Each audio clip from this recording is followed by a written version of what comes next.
tonight. Welcome to Rancho Kitchen Stadium Ribeye Steak Supreme tonight. We're going to be tearing into exactly what that is and also the way I think a steak should be cooked to get the maximum benefit out of it.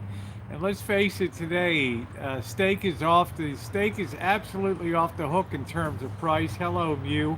Nice to see you. It is extremely expensive right now. Um, Steak, and you want to make it count. Okay, inflation is crazy, and I'm going to show you proof that in a little bit. How you doing? Gone with the kale, and hello, Amelia. Nice to see you, Linda Harper. In the Harper Valley PTA. Hey, Jennifer P. How are you doing today? We got Cindy Lou, Skylar, and we got Camp Goer One. Nice to see you, Nellen Rivera. Haven't seen you in a while, sweetie. I hope you're doing well. Good to see you here tonight. Great to see you. I've missed you, Nellen. Miss seeing you around. So yeah. Hello, Lois. How are you? I'm just, as is my usual custom, I don't have any more Tecate light beer, so I'm just gonna grab one of Bobby's beers. I had to work something this afternoon, so I didn't even. I just got in. I didn't have time to contact Bobby on. I didn't even know I was going to be having a kitchen stadium till about 5 p.m. tonight. So we'll catch up with Bobby. In the meantime, we can just sit back. If you got a cocktail or something, just enjoy it. If you got a cocktail. For the Harper Valley PTA. Oh, absolutely, Amelia. Absolutely. Just understand if you're making content on here, I want people to know about it. And Amelia Airhead makes content on here, okay? Did I ever drink beer with a shot of lemon? No, I did not. I'm not much for fruit in my drink. How you doing, quirky girl? I know. I'm going to have Steak Supreme. Ribeye Steak Supreme, which is, I was able at Walmart to get a great deal on like a meat that was in the sell quickly because it was past its right sell by date but not its use date.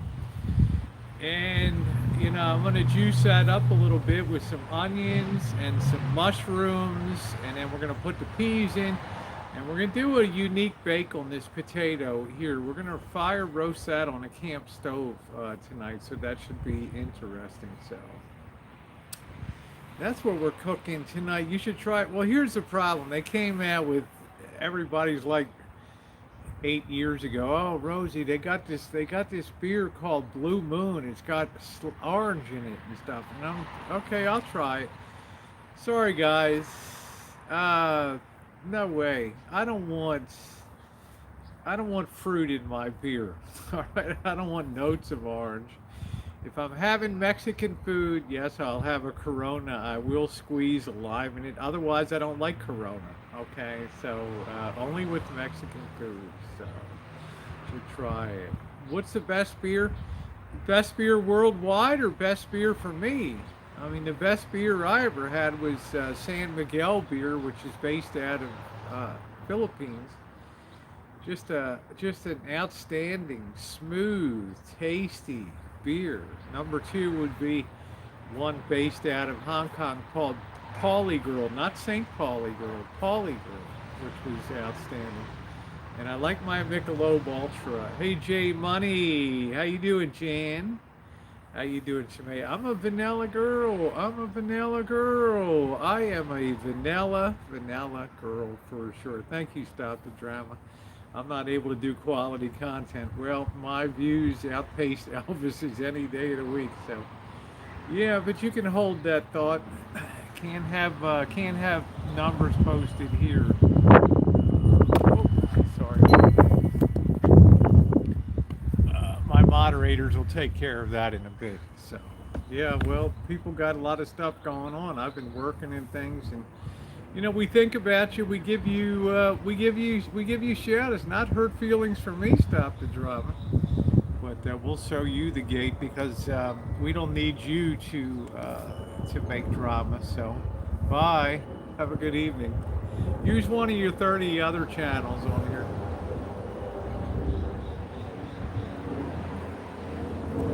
So it's nice to see Shimei tonight. I think her info has been posted in the Discord over there. I do believe it has been. Thank you so much for your donation for my Susie. I can't drink beer since my mom got me drunk at 3 years old. Oh wow, drunk at 3, huh? That'll cure you for life, huh?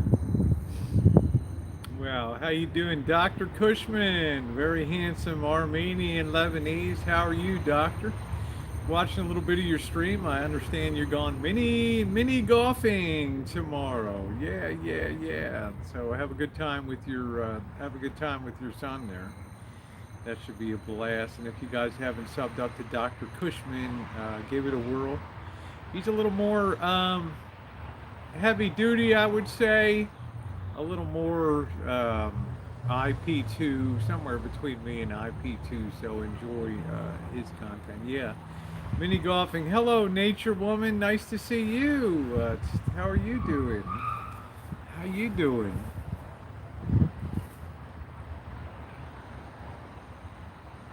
So next time I'm down in LA, I will be meeting up with Dr. Cushman. We'll get him over to Koreatown with Kev.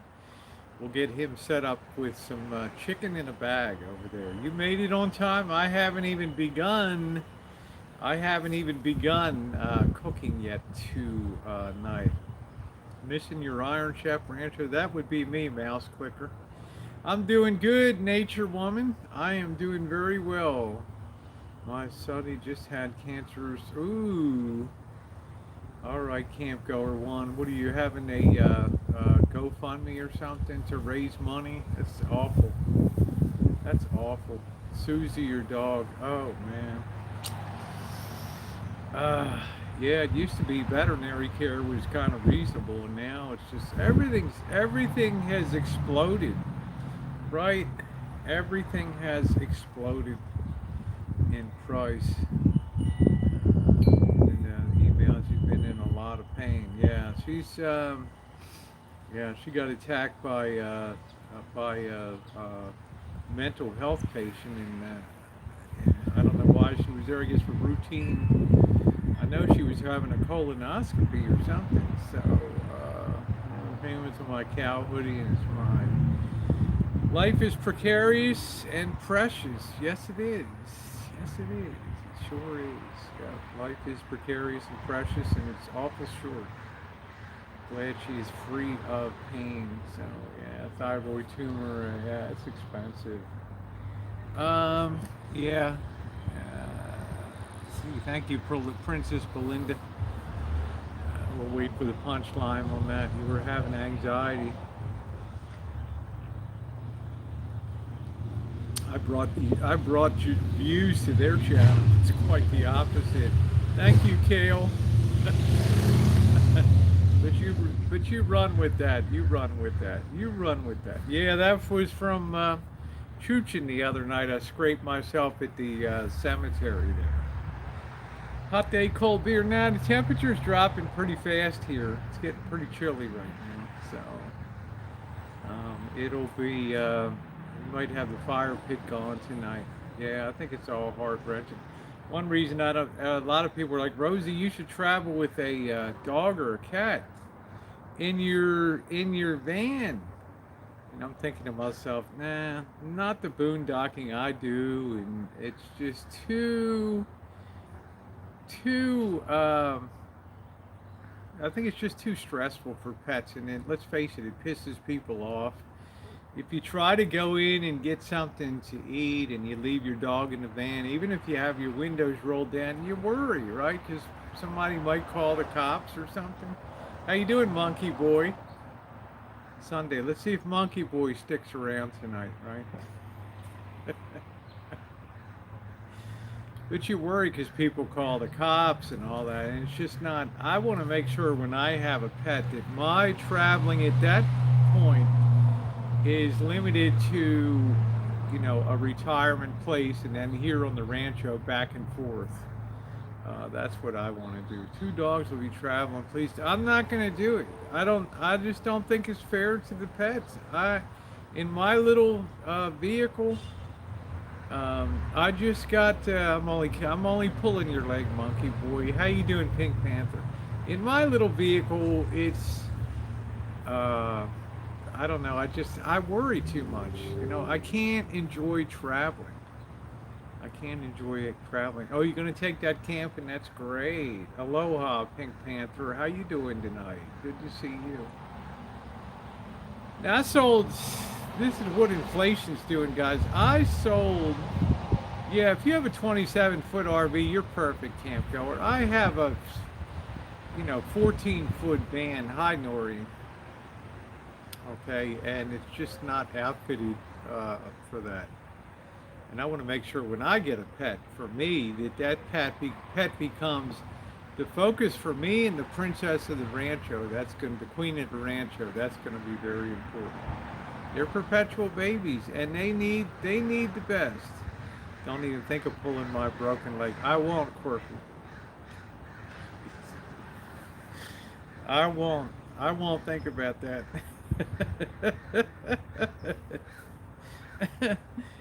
Yeah, we were waiting for that punchline, princess. Have a good night. Bye. Sorry you didn't get the attention. So that's kind of the way I feel about it. Yeah, Cindy Lou. It's just like there's a time and place. When I first moved here, I had Wolfie for 3 years, and then he had to be put down when Missy Jen came, and it was a very difficult time for me.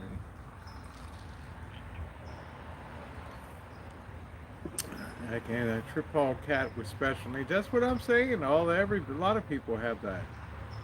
Yeah, dogs are like toddlers that need their parents. They need love. They need, they're. It's one thing if you can train a pet to be used to you being away, but I can't really. I don't think I'm that kind of person to be that way. I don't know. I don't know. Shakes me up. I sold all my gear. I sold a drone. I sold a camera. I sold a gimbal. What the hell else did I? And I sold an external recorder. And guys, I was shocked. I thought, how you doing, Jody? I thought to myself that I would be. I thought to myself that I would be lucky to get 40% of what I paid for that stuff. Things like a drone I've been using for, 3 years now. With inflation the way it is, that stuff went for about 75% of the price that I paid for it. I was like shocked on that, absolutely shocked. We're cooking a ribeye. We're gonna do what's called the Supreme tonight, right? We're gonna do. We're gonna do what's called the Supreme tonight. That means we're gonna be adding mushrooms in. We're gonna be adding onions in. We're gonna be building the flavor profile, and we're gonna roast our potato. It has been pre-cooked in the microwave for about 4 minutes. We're gonna roast that off over the flames. How you doing, Helen? Good to see you. So I was very happy. No, I was not in the Air Force. I was never in the Air Force. No, so we're gonna try roasting that. How you doing, Charlie? Good to see you. We're gonna try roasting that over the. Not gonna see what kind of boil that sound bitch.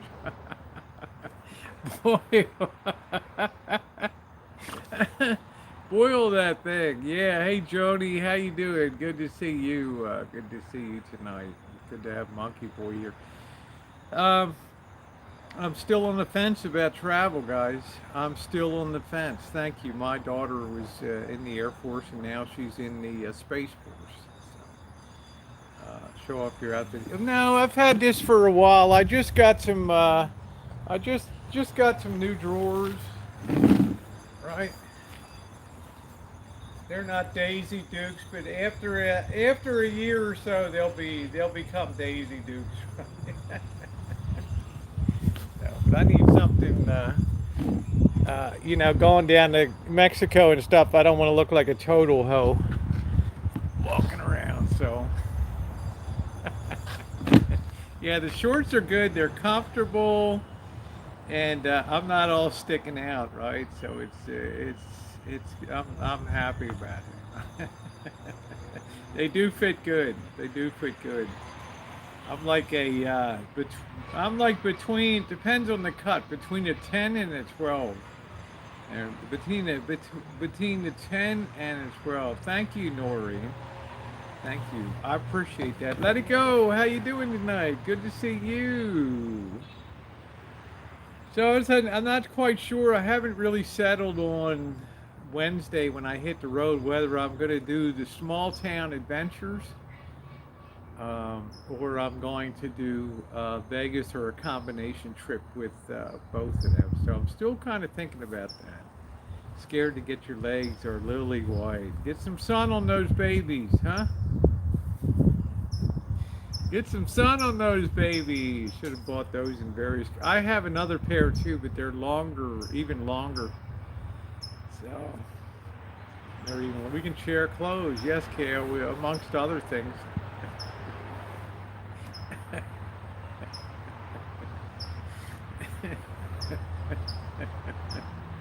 We can share clothes amongst other things.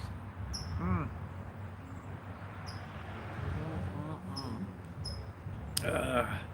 Sharing is caring, right? Sharing is caring. This is Bobby's beer. So any beer that somebody else bought is always a great beer, right? So Bobby comes over and picks up my mail when I'm gone, and he likes to sit out on the back deck and have a beer. Keep an eye on the place. So I haven't quite decided what I'm going to do, but I'm really super excited about the amount of money that I got for my stuff. That's going to really contribute towards the Mexico travel. You know, that's going to be a significant part of covering that. That's really good. I was kind of worried about, oh man, how am I going to swing this thing? And then, boom, I sold some of that gear. The shorts look better than the other. Maybe Monkey Boy. I don't know. I like something a little wilder, but they're comfortable. They're comfortable. That's all I care about. You know, at my age, I'll save my vamping for the pool. Otherwise, I got to be comfortable in a place like Vegas. I got to be secure with my money and all that. So yeah, Jody, that worked out good. That was beyond my expectations. Scottish, good to hear you. Yeah, I got some bird. You want I should shoot it or what, Quirky? Is it bothering you? Or you want to hear the crow? It's nice to see Scottish tonight. You want I should shoot the thing or what? Yeah, so I didn't see that coming. I didn't think that. I didn't think to see that coming. You know, I'd never even expected that. Don't bother, Tuna. You're just not going to get any traction here, right? Your stuff's never going to be in a replay. Nobody's ever going to know who you are. You derail my chat for about 22.6 seconds. So, hope you enjoyed your time in the. Hope you enjoyed your 22.6 seconds of fame.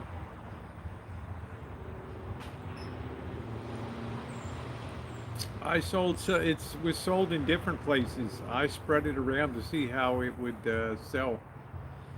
I won't, how you doing, Russ? I won't ship my vintage audio I won't ship that anymore. It's going to be local pickup because these carriers just suck. Cheers, Love Light. I don't put it in the hands of FedEx, UPS, and the United States Postal Service. They're terrible now. And I don't need all my stuff. I don't need all my stuff busted. I know, Tuna. It's just awful, isn't it, Tuna? It keeps you awake at night thinking about that. That's what I like, Tuna. It keeps you awake at night. I sold on eBay years ago. We're relieved to get rid of it. Well, it depends what it is. I'm going to be selling some of the vintage stuff locally. Yeah. I'm from Baltimore originally. So I spread it all around. I need to test the markets to see. And this Craigslist is still very, very strong out here in the Bay Area. Very strong. Very strong. So I'm happy about that. But wow, prices are just out of sight. I mean, ribeye steaks are now $15 a pound, 15, $18 a pound out there. It's insane. I haven't used OfferUp. I haven't used that. I haven't used that. I like that, Linda, because it keeps somebody up at night wondering what I'm all about. I like that. Oh, thank you, Love Light. More good content coming up.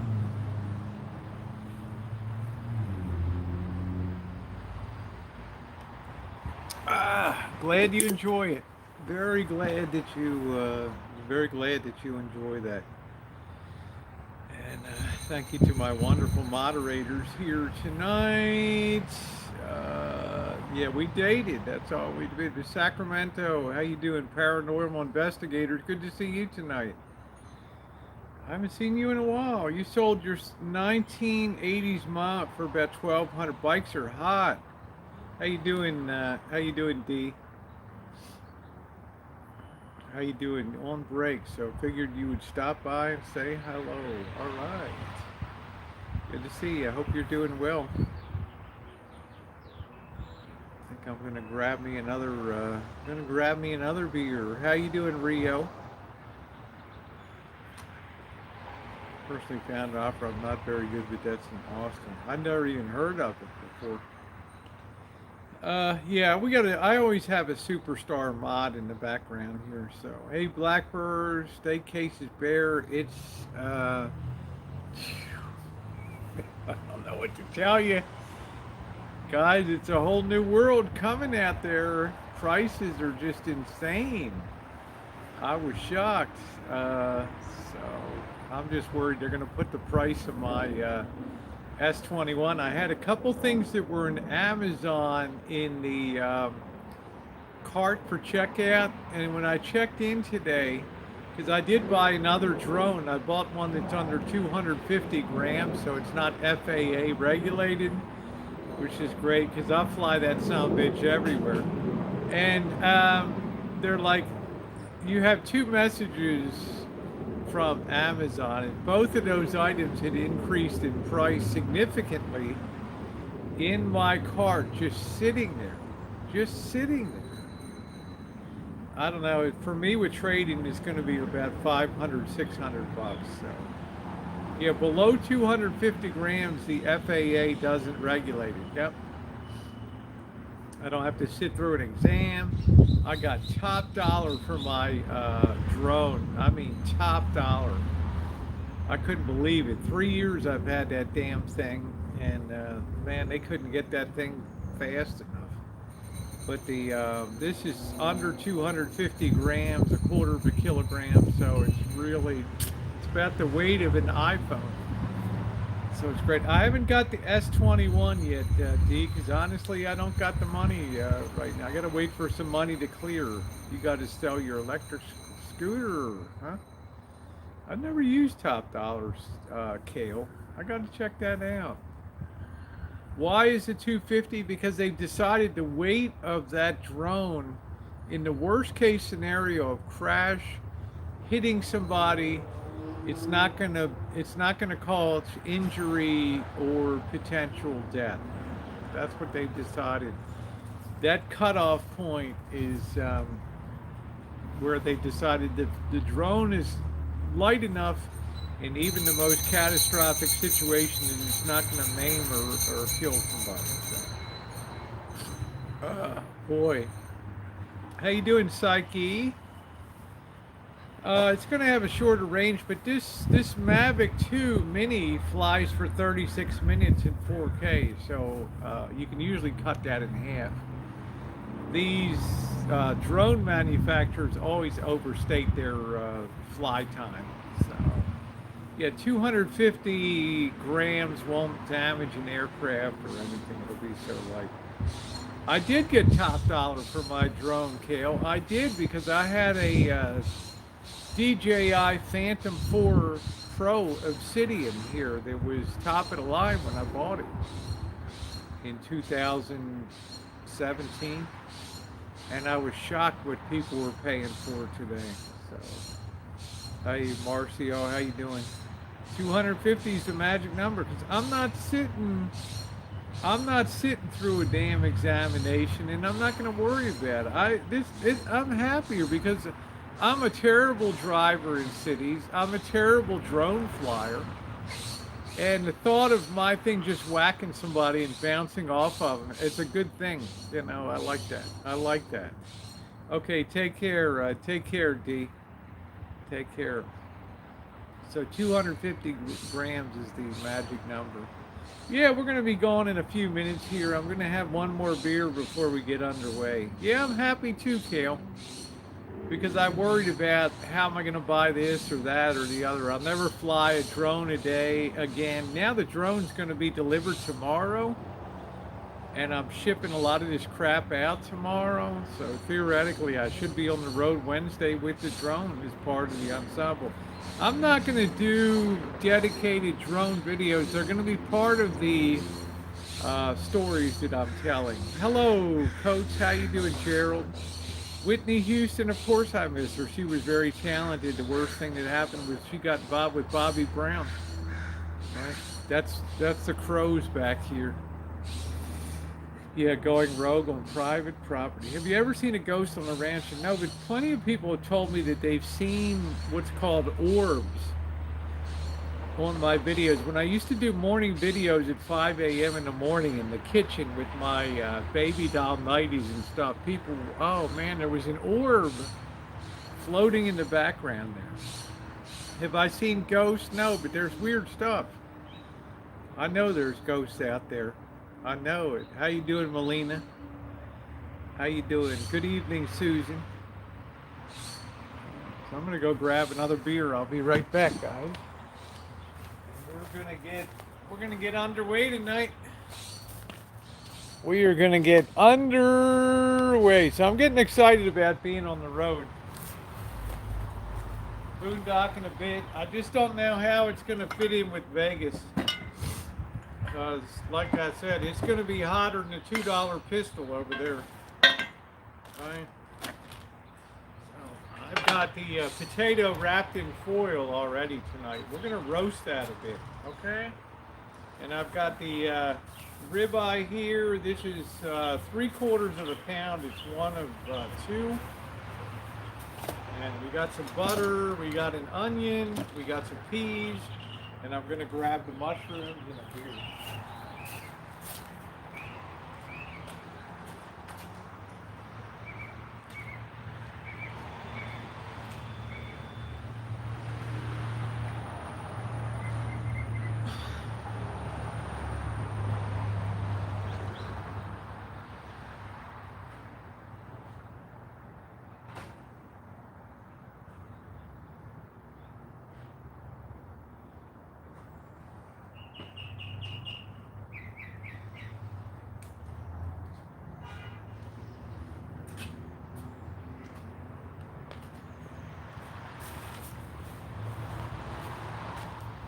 Mushrooms.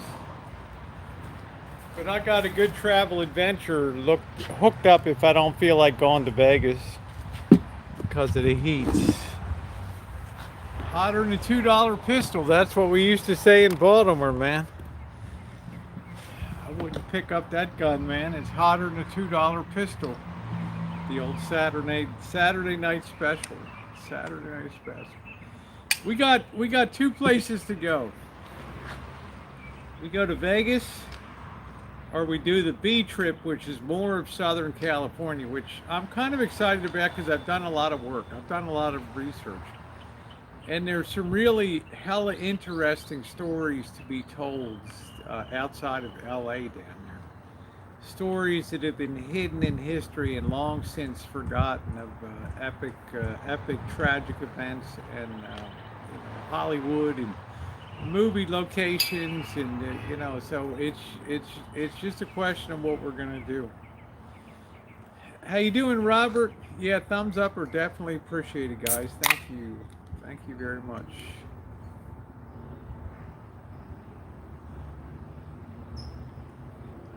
Yeah, pets are our loving babies, so I have to think very hard. Yeah, Psyche, I love the history of LA.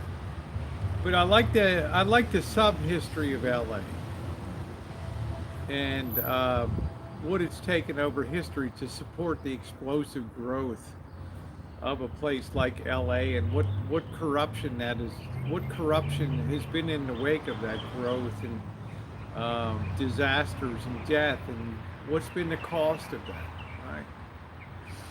So I will be traveling on my birthday. I will be traveling on my birthday. Hey Glenda, how you doing? Yeah. No, I've had this tank top for years, years. Yes, Psyche. There's just a lot of stories to be told.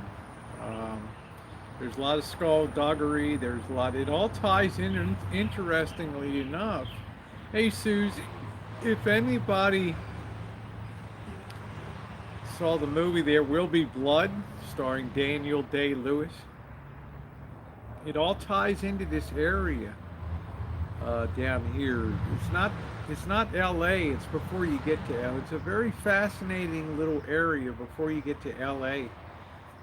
When you're coming down five, and it all ties into oil history, history of water, and it's very fascinating to me. Hey, LSU Tigers. Yeah, the oil baron. Yeah.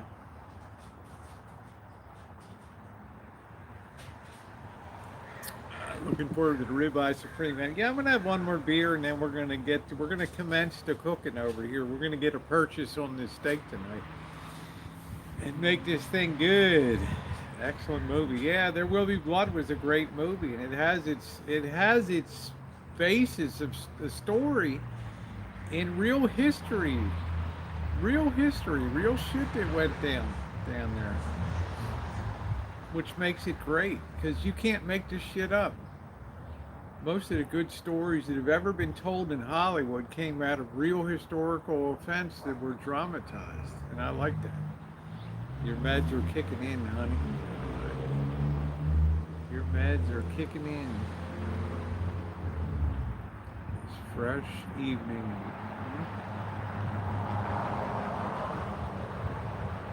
Wonder man, yeah, I hope you feel better soon, honey. Still fighting this damn tooth, this bullshit.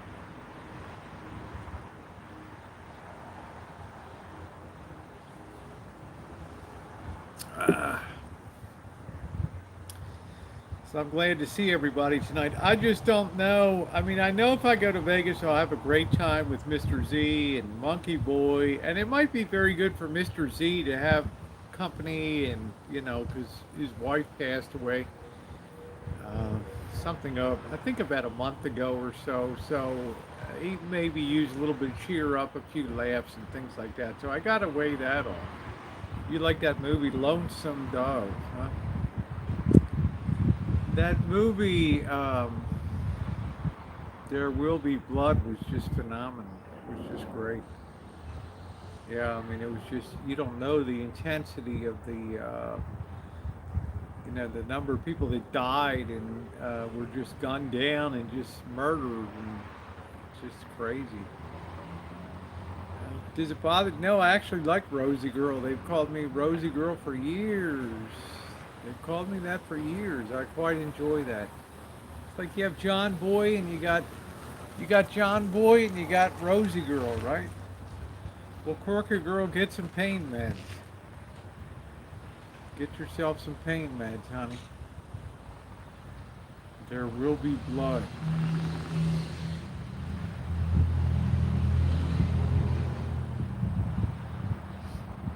Yeah, it's a great movie. It just is like and the thing is, Lulu, it's rooted in the real bullshit down there in Southern California.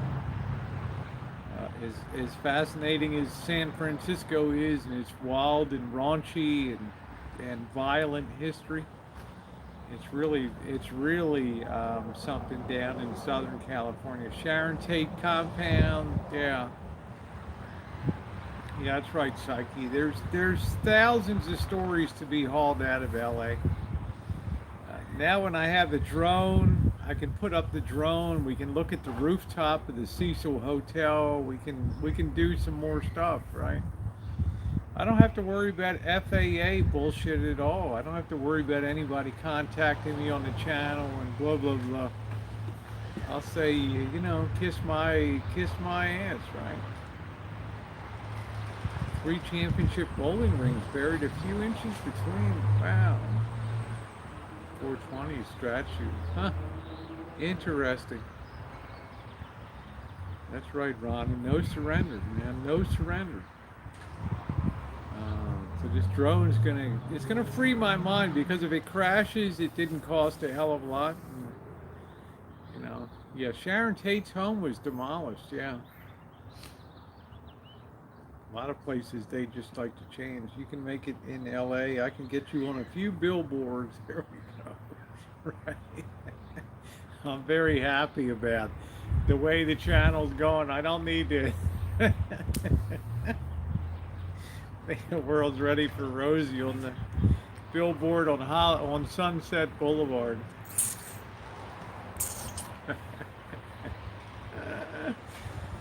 Once upon a time. No, I wasn't freighting. Hey, brown-eyed girl, nice to see you. Ribeye's your favorite. It's my favorite too. My favorite too. Yep. Hi, Ilva.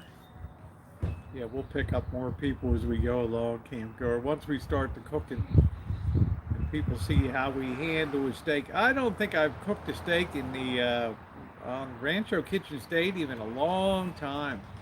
And I figure I better nail it now because of the price of stuff. I mean, it's why Mexico is so damn nice, because it's half the price. Won't be there, but they renovate the Santa Rosa High School grounds. Yeah, it could be. I don't know. Right, I just don't know. All that bullshit about Manson being some kind of Satanist, and this guy didn't have the IQ to be a Satanist. He was just a lowlife, man, and then he adopted that mantle because it became more Hollywood. He said, "Oh, this sounds good. Yeah, I'm a Satanist. How do you draw that thing? A pentagram? Yeah, whatever. That's what I am. Screw all of you. The devil rules. Blue, right?"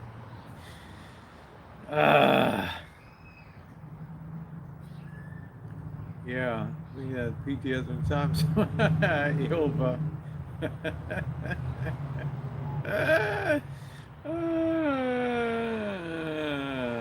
Yeah, he was a nut job musician. That's right, Russ. Why should I overstate this guy?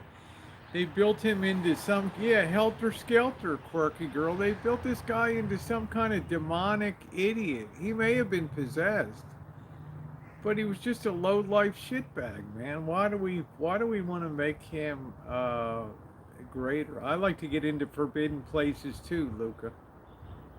Yeah, you still figure how I ate that steak coming to worship tonight. That's right. Thank you, Marcio.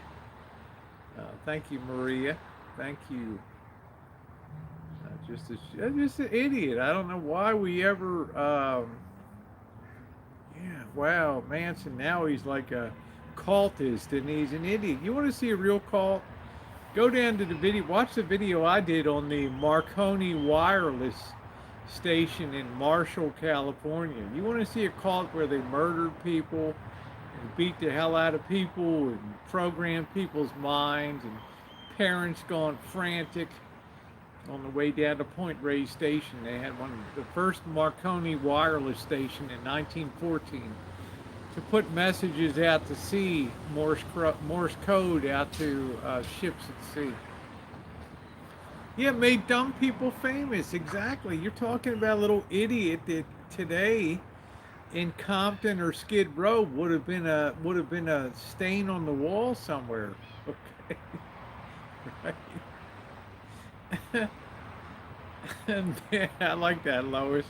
Made dumb people famous. I'm just saying. He was not very bright. That's right. So his story's interesting. But I mean, Charles Manson adopted a persona that the media projected on him, and he ran with that. He ran with that. Right. Poop explosion. Something like that. I was just thinking to myself, okay, you know, Sharon Tate was a beautiful B actress, B movie actress. And Manson just went nuts. You know, he probably got turned down, and he was not going to get laid, and he just got pissy. I mean, how many times does that happen in the world, right? Remember, love and lust are a two-way street, right?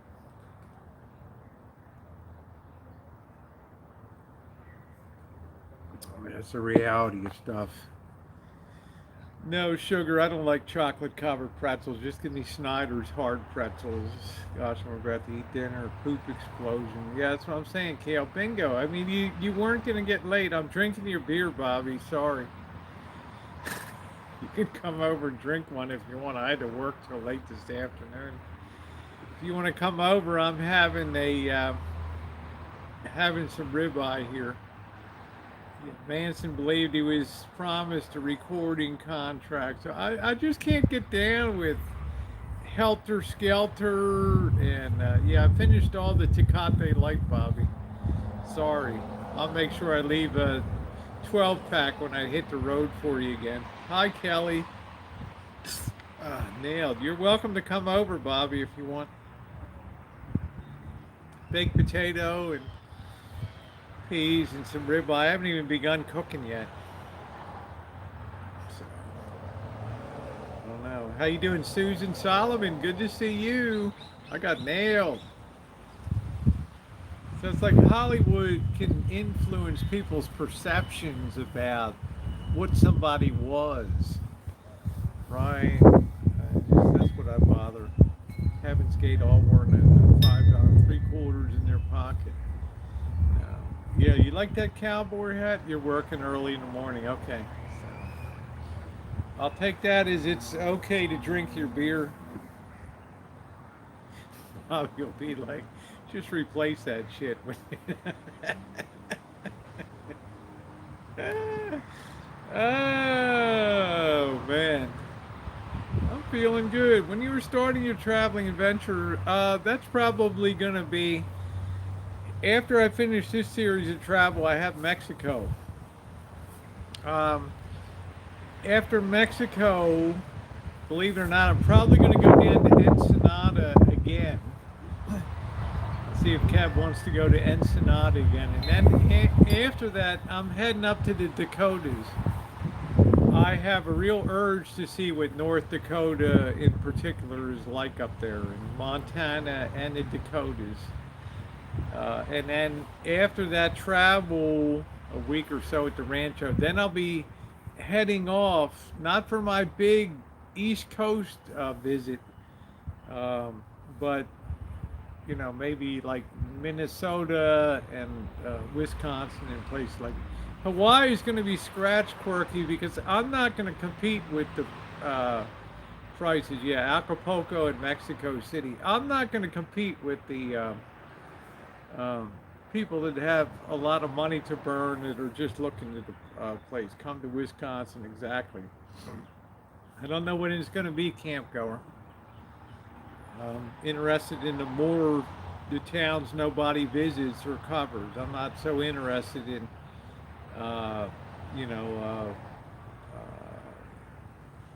Mount Rushmore. I'm more interested in Grand Forks and weird little towns that nobody visits. So.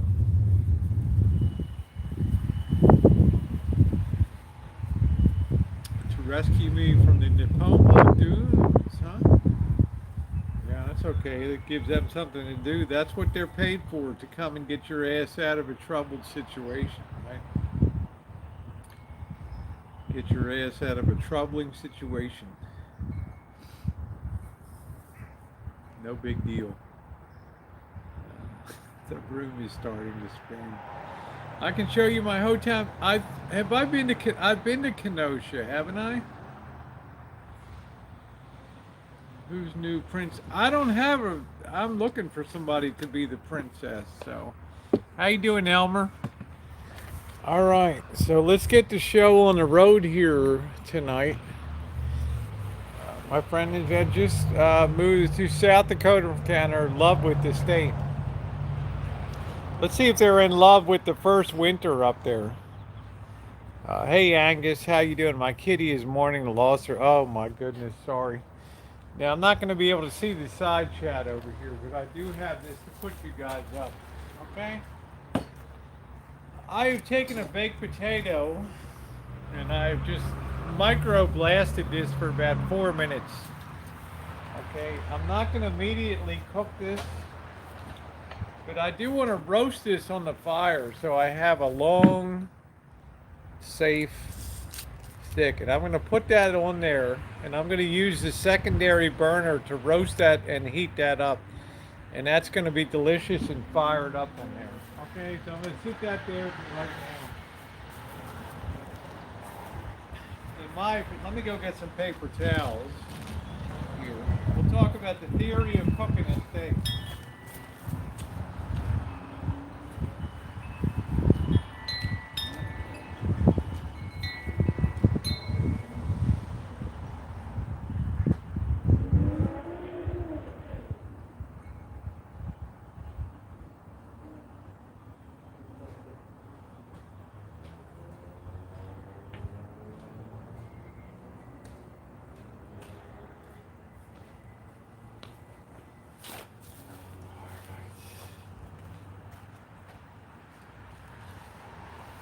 Okay, we got our skillet again.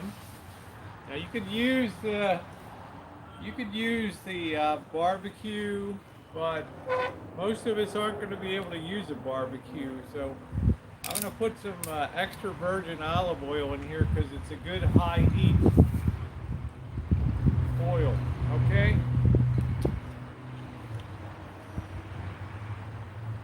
In my opinion, and I'm no expert,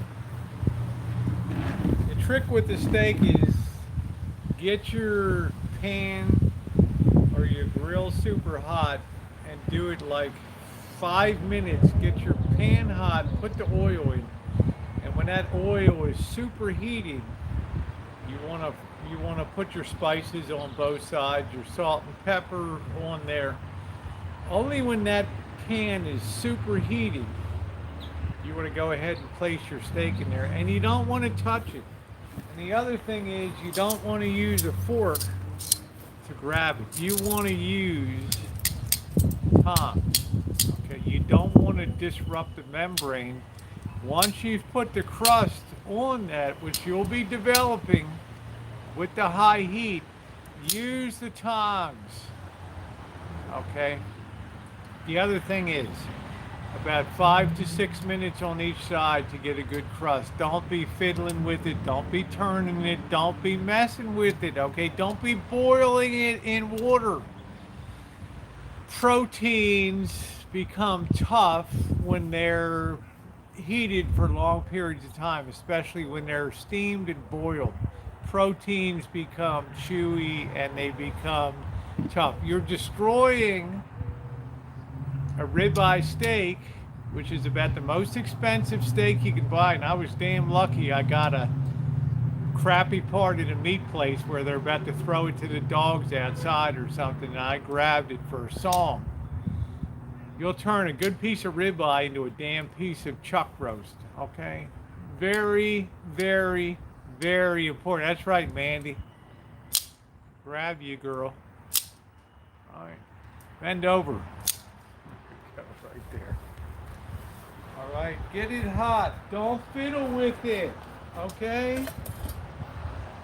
I'm going to get the timer because I want this to be precise, okay? And here's my... This was the ribeye. It was originally 2107. And there were two of them, and they marked the two of them to like down $10, okay? Because they had about had their sell-by time. But that's still a nice looking piece of meat. Nice color. Nothing wrong with it. Nothing wrong with it. Shut up, Bobby. No boiled steaks. No moisture should ever be near a steak. Okay. I'm gonna get the timer because you should time this. Okay. This is about an inch thick, so it's gonna be about 6. I like it medium well. It's gonna be about 8 minutes on each side.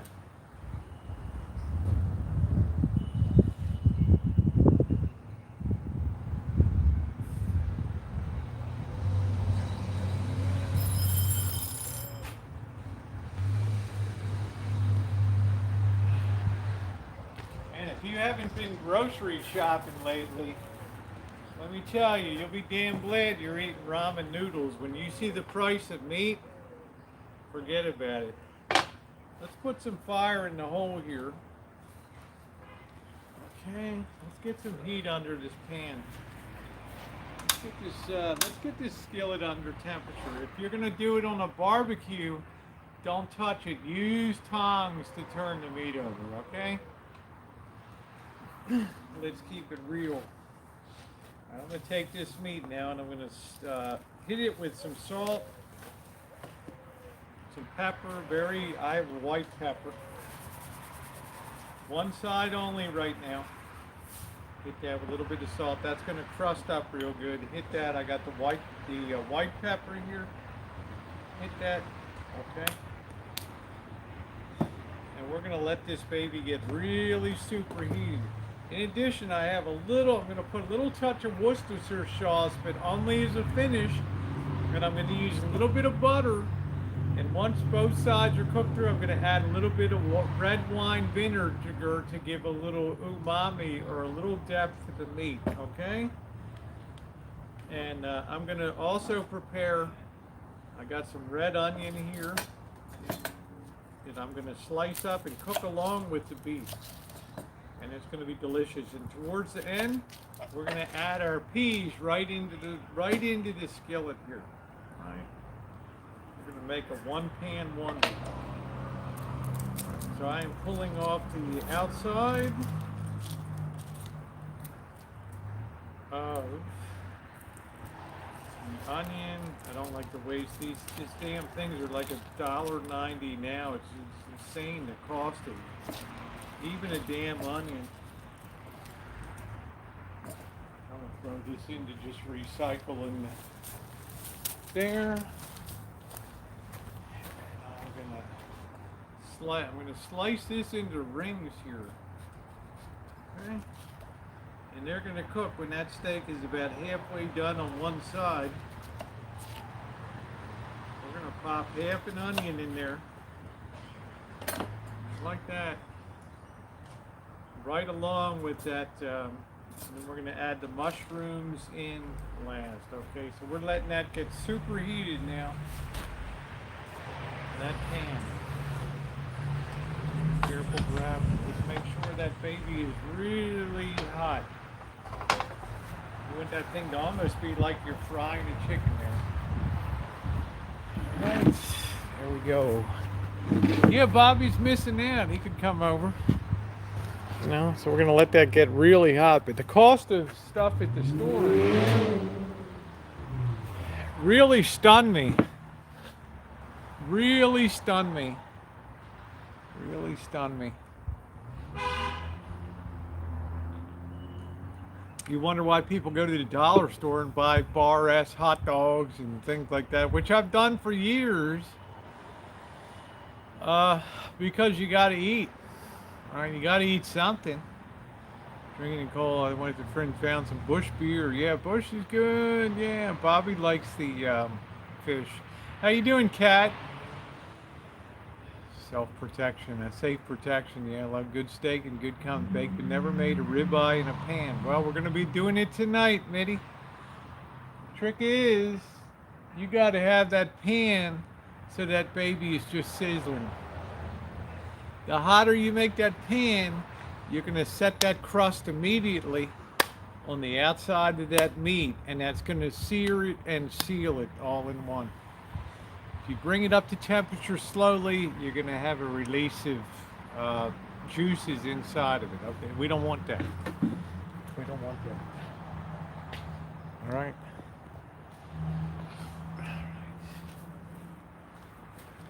that oil good and hot. That oil should be really fluid. Alright, we got our onion ready to go. We will open up our mushrooms. That's going to be sort of towards the end, and we're going to add our peas in too. We don't have a lot of them. And we're going to, in the meantime, once that's on one side, we're going to roast our potato. We've already got that baked off, and we want to finish that so it has more of a campfire fired finish to it. But you need to have yourself a long, like you're used for marshmallows, at a fire pit, okay? You don't want to touch just a regular fork. You'll burn the crap out of yourself, all right? I think that oil's starting to smoke now, so that's getting super heated. I'm going to turn that right upside down. Bam! Listen to that. Listen to that. Right there. That's the sound of glory right there. All right, if you're not getting that sound, then you're just not cutting the mustard. All right, get over here. All right. If you're not hearing that sound, we want that oil to just sear that baby right up. You want that thing bouncing at high heat. Now I've already got spiced on one side there. A little salt on there. Look at that nice white pepper. That'll form a nice crust. Alright, now we're going to set our timer for about 8 minutes because that's about a 1-inch thick. Okay? That looking. Iron skillet is great. Thank you, Yoda. I appreciate that. And iron skillet is fantastic. It's not going to be that much different than a flaming barbecue. Okay? We will. Make sure you have a little bit of butter too. We're going to finish this with a tablespoon of butter tonight. I've got the onions all cut here and ready to go in there. Okay, and we got the mushrooms, but we're not going to put them in until the second part of the operation tonight. Don't touch the meat. I don't even have a fork out here, so I'm not tempted to grab it with the fork. All right. Let that baby go at nice high heat there. Anyway, you turn it down just a tad. Just a tad up there. All right. The cost of this stuff is so outrageous. Now I always touch the handle, Patty. I always go like this. Okay, so we're good. Skillets are good at keeping that heat away a bit, okay? Got that baby right over the heat there. No boiling water here. Yeah, the price of everything is just out of control. Done on the grill, then finished on a broil. I'll not defy anybody to not enjoy this.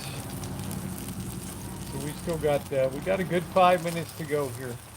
And you're going to see the nice crusty results on the other side. The red stuff is red wine vinegar. Don't add anything into it until you've thoroughly cooked one side of it, okay? Cook one side of it first. You want that crust on it no matter whether it's rare or whatever. If you're going to do a rare, just do 5 minutes instead of 8 minutes on each side. I like things medium well.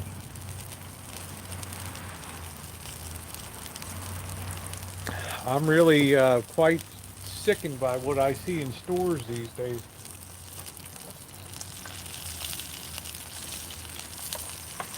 Just letting that oil sort of hit everything evenly here. Yeah, so we got about 5 minutes because this is about 1 inch thick here.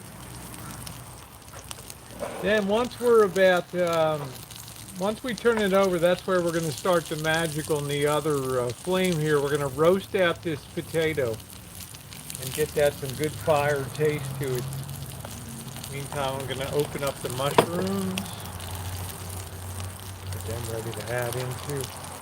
Don't add any Worcestershire sauce, red wine vinegar, or anything to it yet. Don't add your onions. Don't add your peas. Okay. Still looking good. We're firing away right there. Most you want to do is, if you need to, like this isn't exactly even, just don't turn it, but just flip it 180 degrees there. And just let it sit there, and the oil creates a little bit of a crust there. Okay.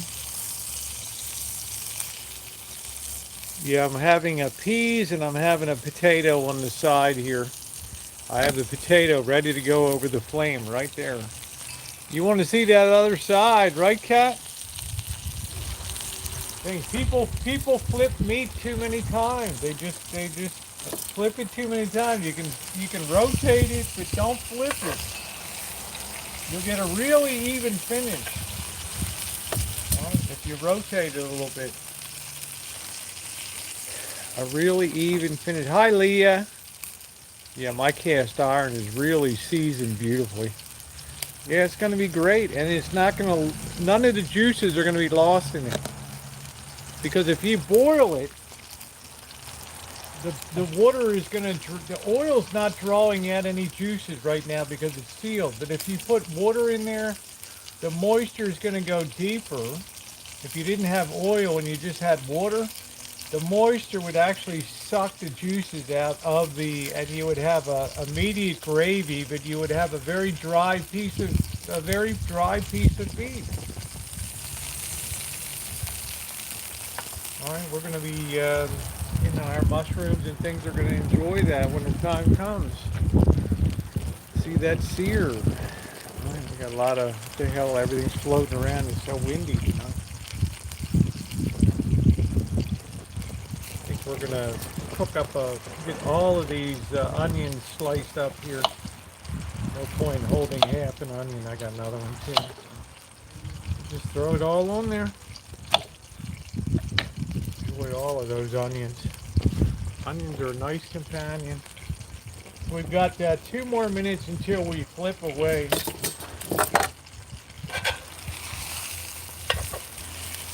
You turn, but do not flip. Do not flip.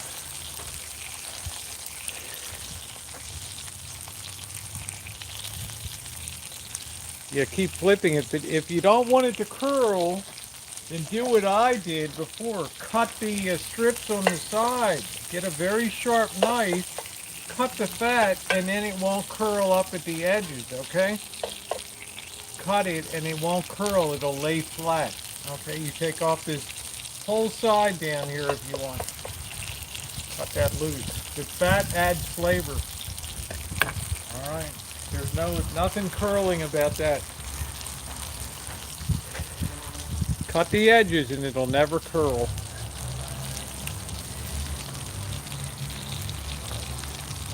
The other good thing is make sure you got a nice spear on hand, okay?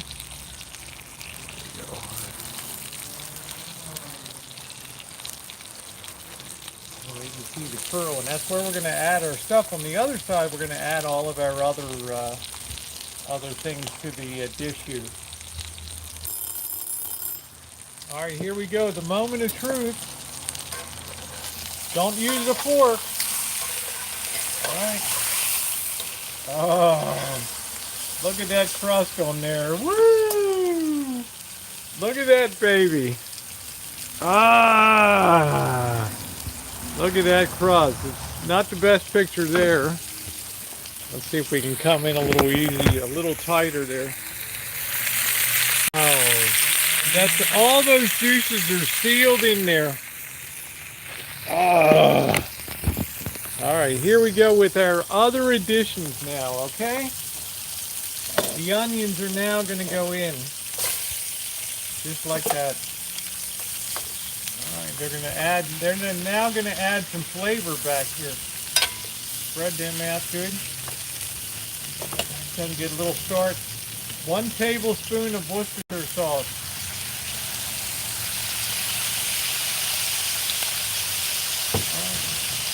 1 teaspoon of red wine vinegar.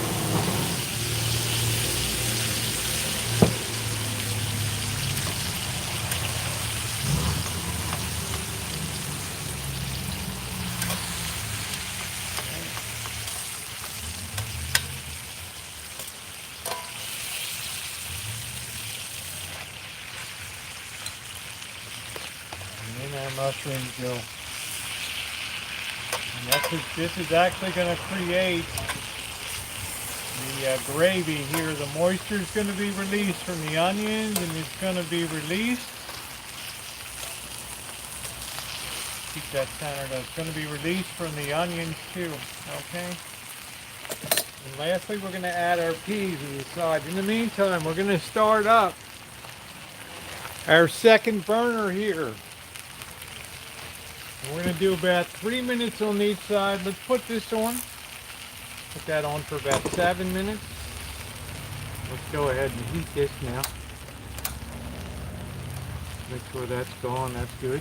And we're going to lay that right in the middle there in the foil. Lay it so it's slightly raised, and we're going to do about 3 or 4 minutes on each side there. And the heat is coming up there right now, and that's going to roast that off to a finish. Okay. I'm going to let that cook down.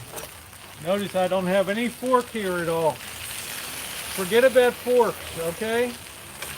Forks are for serving. No moisture either, no water. Okay. Work that down. Those onions are gone really good there. Okay, and the other good thing, the other important thing is let the steak rest for a couple minutes when you remove it, okay? Okay. Spreading that all out. I still have the heat high on that, okay? How you doing, Joni?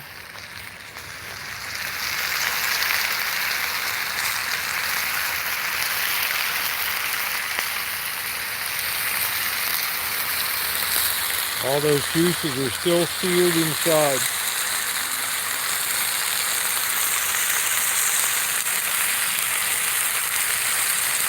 Firing away. That's what's called steak supreme right there. Yeah, red onions are worth it, Susie. They're my favorite too. I don't like yellow. White's okay, but the red is just... I used a just some EVOO.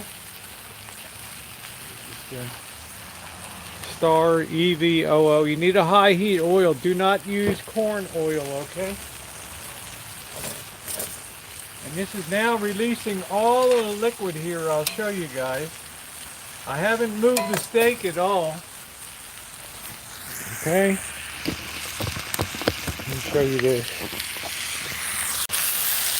And this is now creating its own gravy down there. Okay.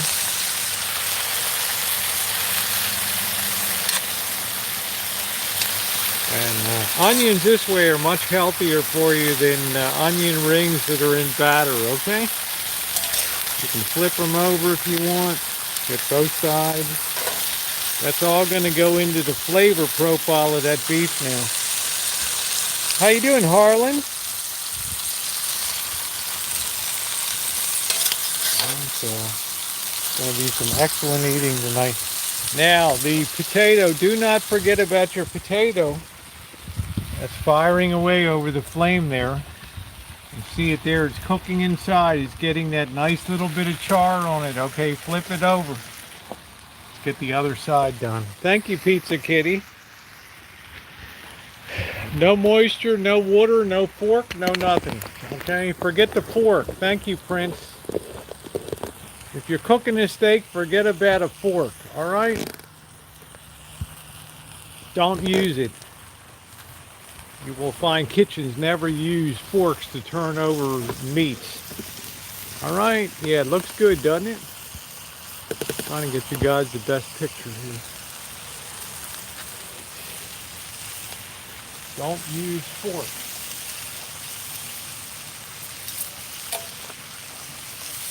The cardinal sin of steak is forks. Use tongs. Now let's check the flavor profile of one of these.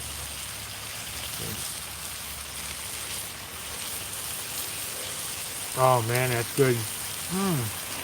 Those onions are now releasing all of that flavor. I'm just gonna turn this meat. You can see the red is finally coming up through the middle, which is fine. Okay, which means we're getting close to being done on this. All right.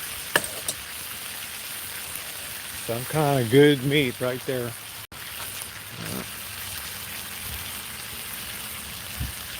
Never poke your meat. This I got on sale for $7 for 2 of them that were expired. Now we're going to go ahead and we're going to add our peas to finish our meal here. Okay.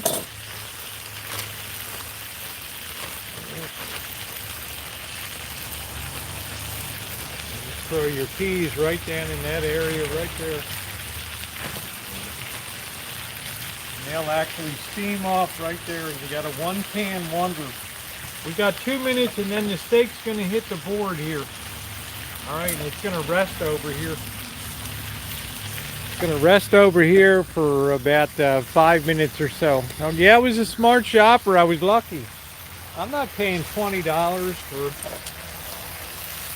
all that. Let that cook off right there. It's going to be delicious. All of those flavors are all coming together now. Right there. And a beautiful 1-pan wonder. I'm going to let that rest. Our potatoes should be good and roasted here. We can see right here signs of being roasted nicely there. Let that hit that one more time.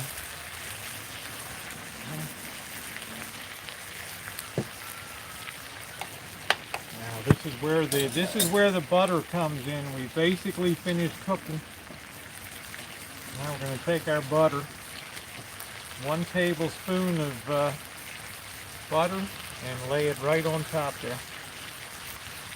And let that work right down. We're now going to take our heat off. And we're going to do what's called a little butter baste right here. All right, let that work right down in the meat right there. Those peas don't need long to cook at all.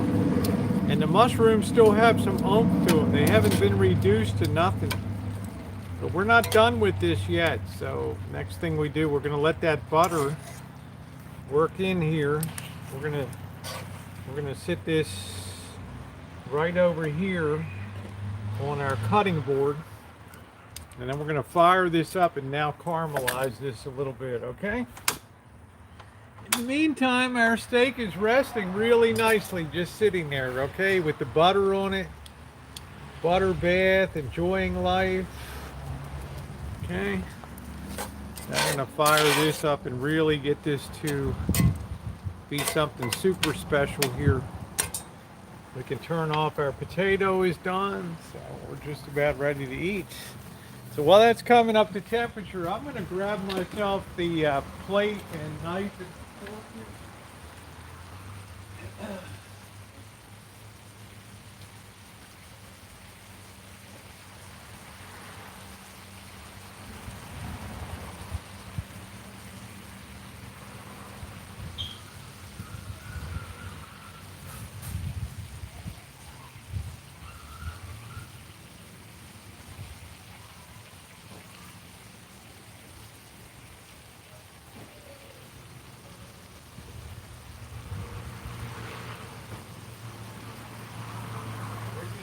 Ready to serve this baby up. Steak Supreme tonight. Got my next beer ready to go.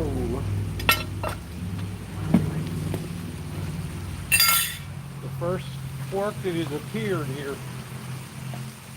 Letting that actually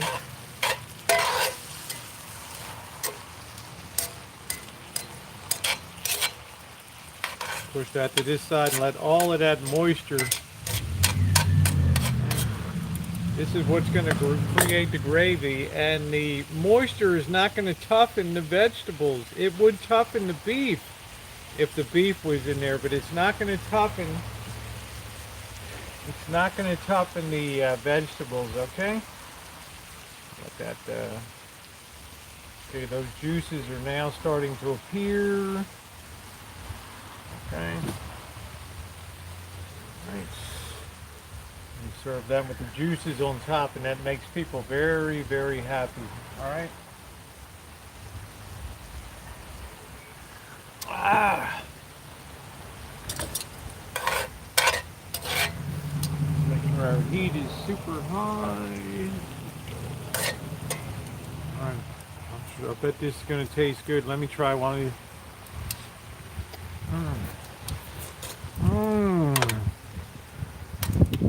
Man, that onion mushroom pea medley is just out of sight.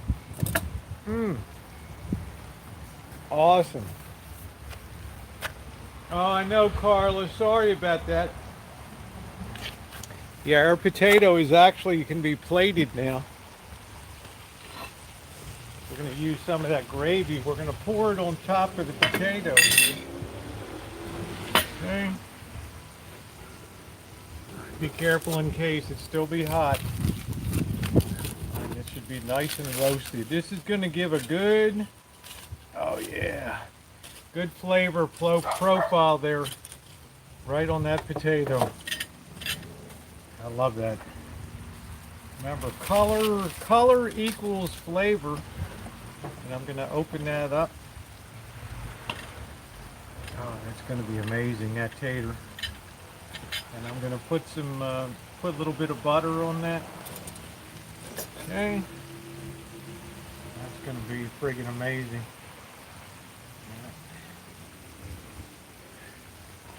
And there we go, right there. We can kind of close that up again. And let me tell you, that little bit of char just adds incredible flavor to that.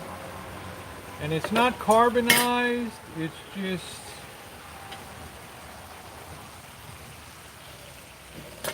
oh man, it's got that grill flavor to it without having been on the grill. I really like. Okay. Work that around a little more and we're just about ready to serve. Love that potato. I like it with a little bit of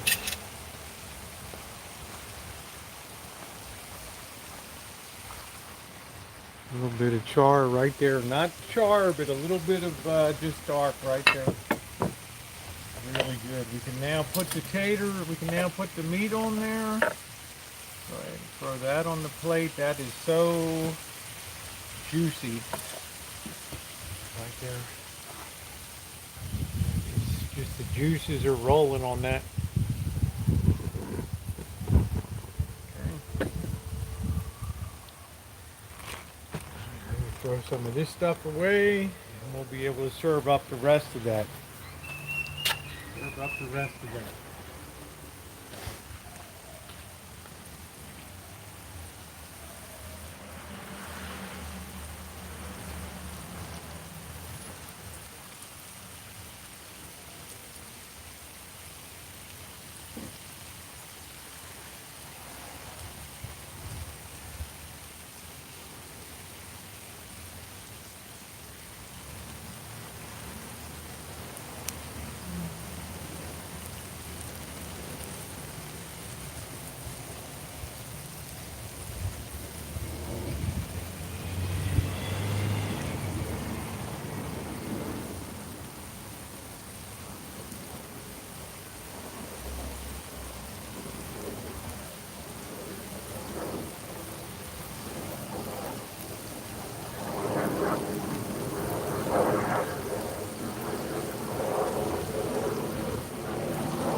Good eating. Good eating. Notice that meat is nowhere near the heat right now. Nowhere near the heat. Let's serve this up. Baby, right on the side with the onions, peas, mushrooms. What a beautiful medley to have right there. Now turn that off. What a beautiful medley to have right there. And all those juices, throw a little bit of those juices. See if I can grab some of them. Right over that potato, right there. Oh man, that's gonna be good. All right, let's get you guys set up down here. There we go. All right.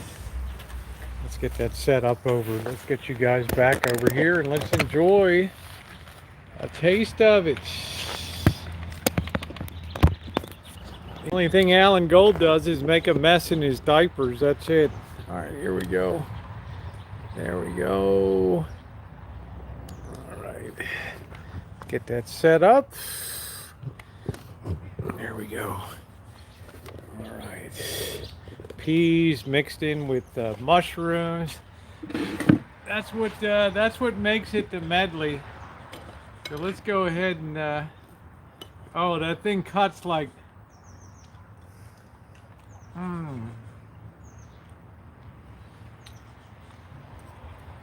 holy crap.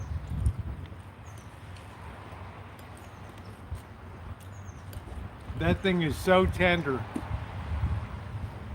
So tender. Still got the color, hasn't turned gray.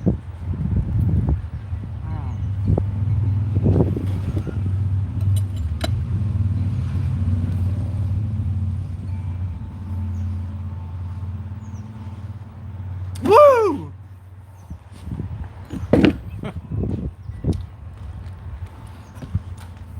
Hey, Golden State.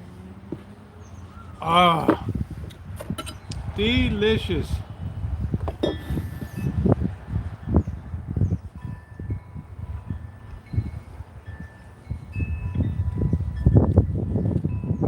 All that juice is there right now. It hasn't gone any place. Right where it needs to be. No sour cream needed for the tater. Nope. That tater has now been fire roasted, and let's have a taste of that. Let's get our knife and have a taste of that. Fire roasted, baby.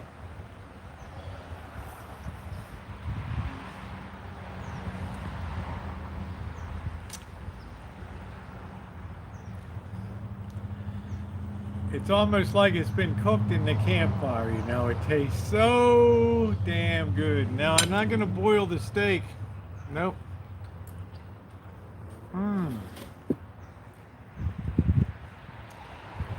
Unreal. This ribeye, you don't want to take a tender steak and make it tough.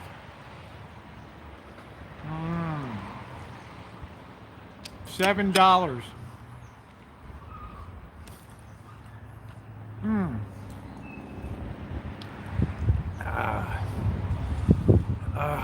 Unreal. Goes great with beer too, guys. What a feast tonight. What a feast. I tell you, I'm so happy tonight. I wish that would show a little better there. The potato. All the juices are still in the meat. So good. So good. Good deal. Boiling steak makes it, toughens it. Okay. Look at all the juices still in there. Okay. The color's not gray. If you would boil the steak, this would be gray. It would be ashen color.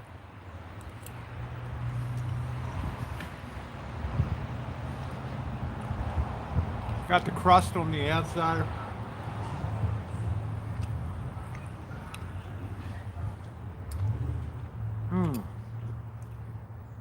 Unbelievable. $7.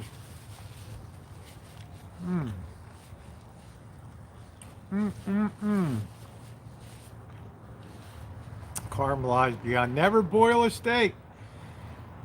Proteins, when boiled, toughen. Okay, vegetables, when boiled, vegetable matter, when boiled, softens. Proteins, toughen.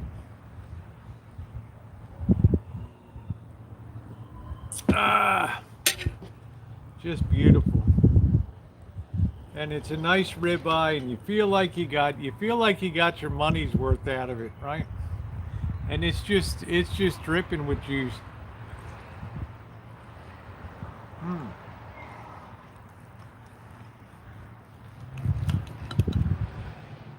Wow, that's good.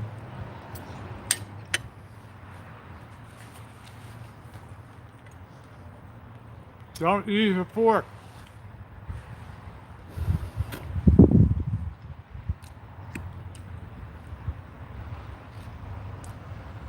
Let's try those mushrooms and onions.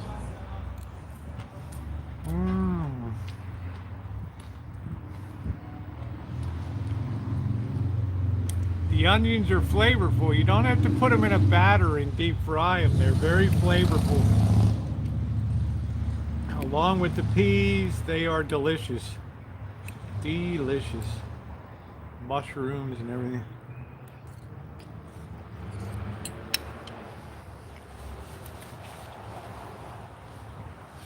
I got a good deal on this ribeye because I got ribeye that had been put into the, the reduced price, got to be sold by today bin. Okay, because I don't got money to pay $20 for a ribeye. Are you kidding me?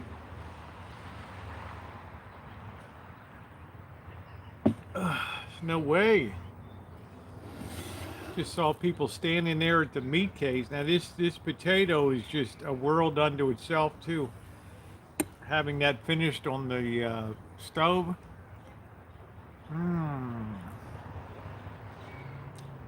Always shop the reduced meat counter, particularly if you're going to use it within a day or two. Okay, it's not going to matter.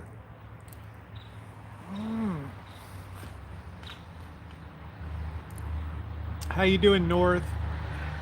So I was really lucky at Wally World that I got to see. I never bought meat at Wally World before, so you guys know I was out there while I was waiting to get my tires done.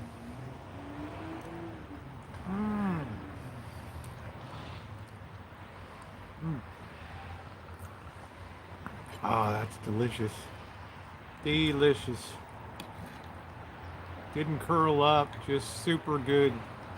Super good.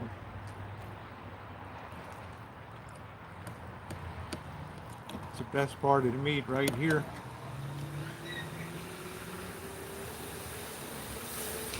If you boil that, it's going to be gray.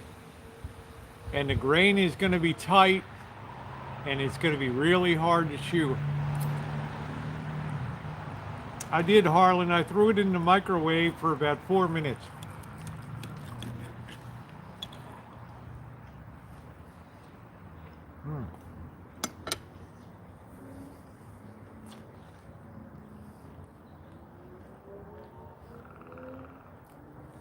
Got to try it out. Delicious.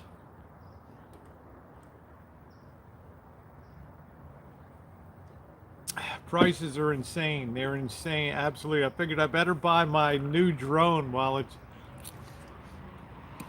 before they stick the price up of that.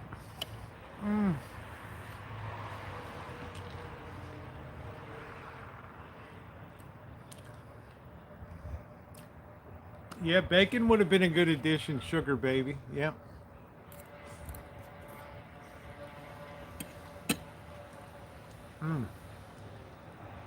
I just think the peas mixed in with the onion rings and the mushrooms is just, it's a taste explosion in your mouth. Hey, Mimi.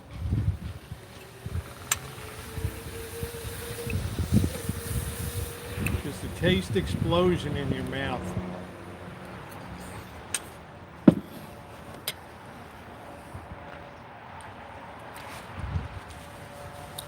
Judy, I got a great deal on bubble wrap, 100 feet for 16 bucks. I sold the drone because of regulation. They sell grease. No, I didn't see that. I don't want to have to sit for an FAA exam and worry about all that shit.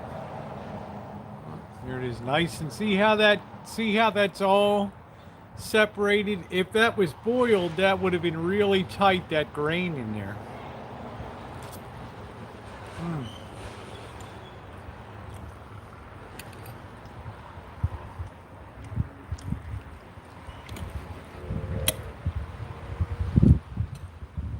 As it is now, that thing almost pulls apart with a fork. It's so good.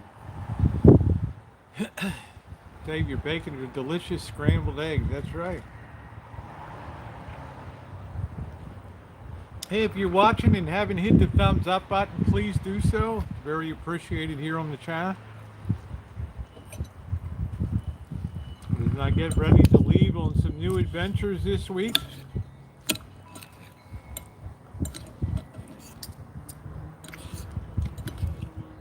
May go to Vegas first, because people first in 2021. Thank you, TS.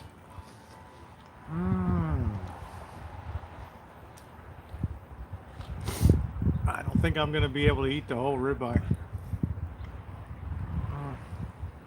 Thank you, KY baby. Potato's really nice with a little bit of really slight little char on it.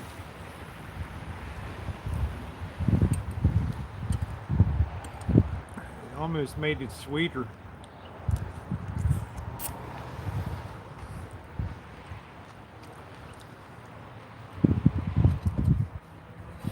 Yeah, well, you can't lose everything, Glenda, but I hear you. Right.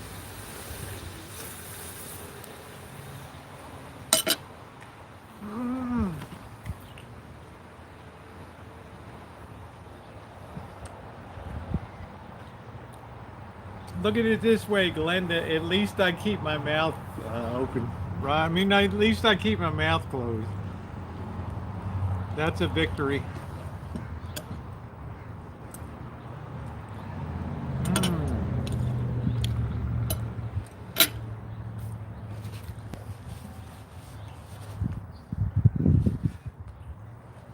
That little bit of fat tastes so good. It just explodes that taste.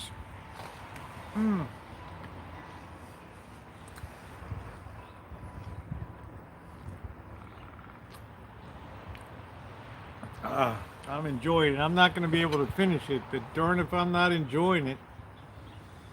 Yeah, cutting steak with a plastic knife.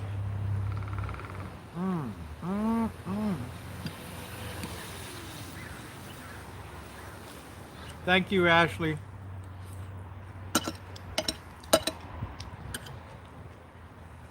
Yeah, it's the videos. I hope you guys hit the share button on it and share it out to your friends.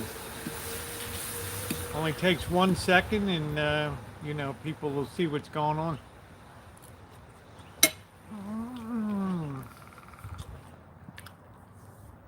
Linda, I hear you, honey. It's the, it's definitely the male in me.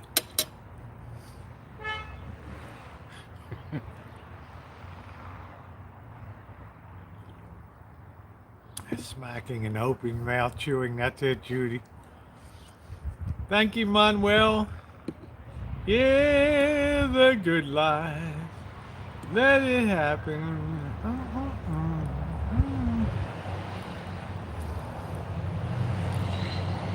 I don't know what the hell. It's some bird that goes click, click, click, click, click, click, click, like something out of, that's a woodpecker.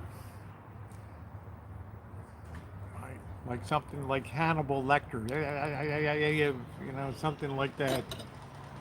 Some kind of predator. How you doing, Cheryl? Oh, a bite of that is just like pure heaven.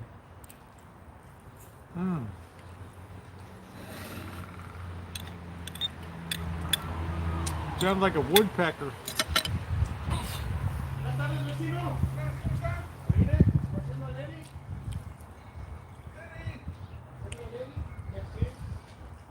Mm.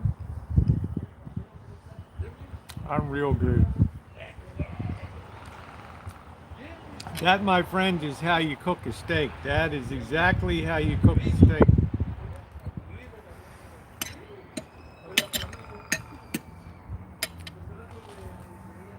God, I think that sounds like a woodpecker. Brrr, brrr, brrr.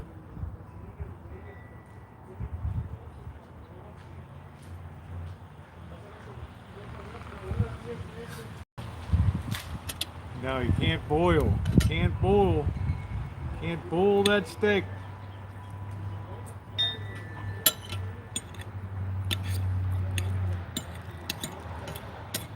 Woodpecker's a nice change of pace from the usual crows and crap we get here.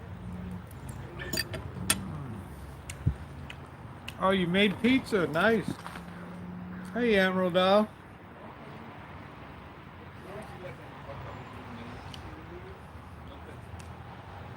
This steak did not disappoint tonight. Which is exciting to me because the price of meat is outrageous today. Trick is, don't use a fork to turn over the meat. Get some tongs. Only do, if you want well done, about 8 to 10 minutes on each side. If you want medium, about 6 to 8. You want rare, 5 to 8, somewhere in that range, and it's going to be great.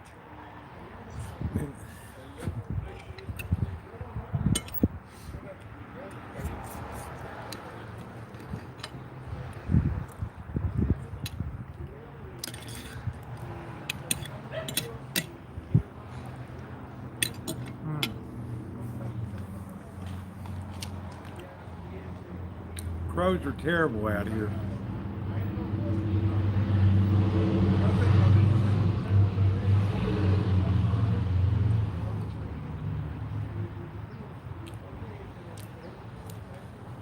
They're terrible out here.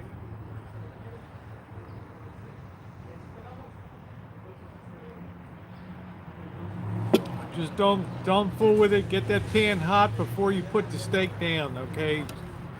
Lock it in.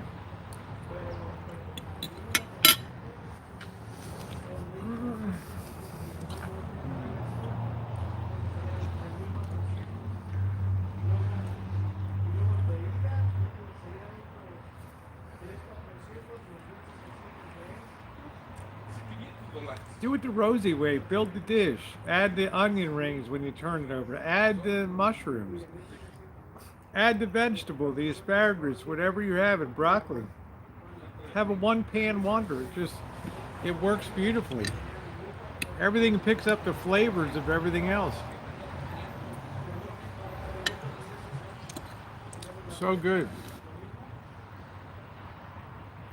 I really enjoy the onion rings and the vegetables.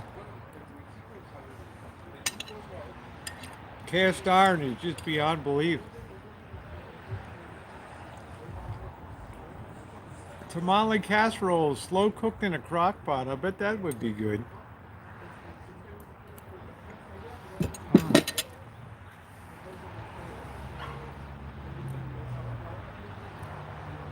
Delicious. Unbelievably good. Yeah, I love you, Emerald, for being here this morning.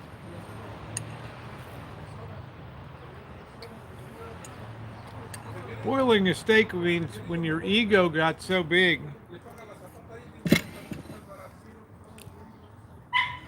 you were doing Rancho Kitchen Stadium and you got in so far over your head that you tried to convince people that boiling a steak makes it soft and tastier, okay? It's called trying to cover your ass after you've screwed up. All right, that's what that is. Bottom line. Bottom line.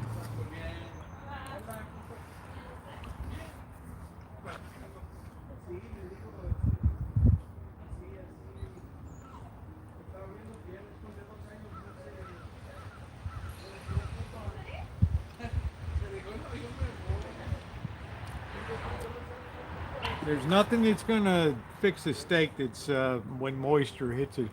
Look at the color of that. When you boil a steak, it's gray. It has no color in it whatsoever. Okay.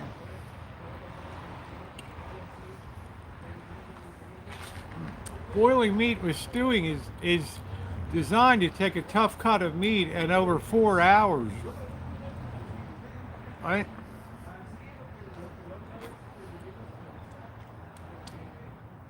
The collagen breaks down, the meat becomes soft, but all the flavor is not in the meat at that point. It's in the vegetables and in the general stew, right? It's not concentrated in the steak.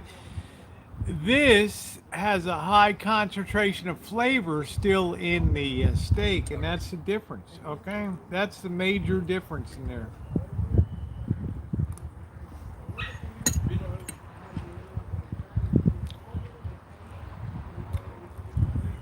That's right, Golden State then tried to blame the cut of meat.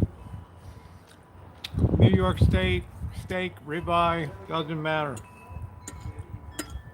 It's all about the proper way to do stuff. Thank you, Jennifer. There you go, Sherry.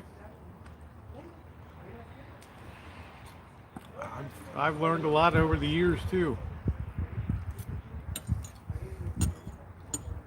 And yes, I ate that whole damn ribeye. It was so good.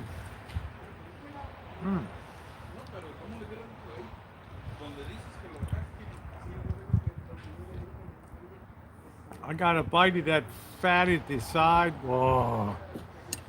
Oh, it's almost sinful.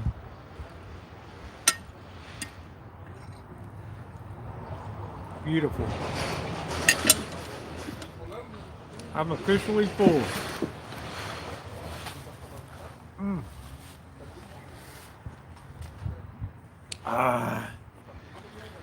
Sit back and savor it, get a cup of coffee, and enjoy. Seasoning is get some oil in a skillet, get your oven good and hot, 500 degrees. Stick that skillet in there for about 20 minutes to a half hour. Let that oil get down into that. Never use a Brillo or a pad. Just wipe out your skillet from then on. Okay? Wipe it out.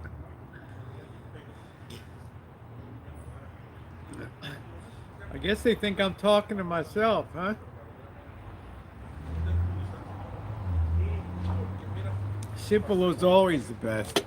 I'm gonna grab a coffee, guys. I'll be right back. All right. What a simple Rancho Kitchen Stadium. Simple but incredibly effective tonight. Oh God, that was good.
that was so good. Oh, I needed that today. I needed that today. That is good for the soul. I'll tell you what, be damned high prices and inflation, right? The hell with that. Don't forget your red wine vinegar, okay? And a little tiny bit of Worcestershire sauce makes a huge difference, okay?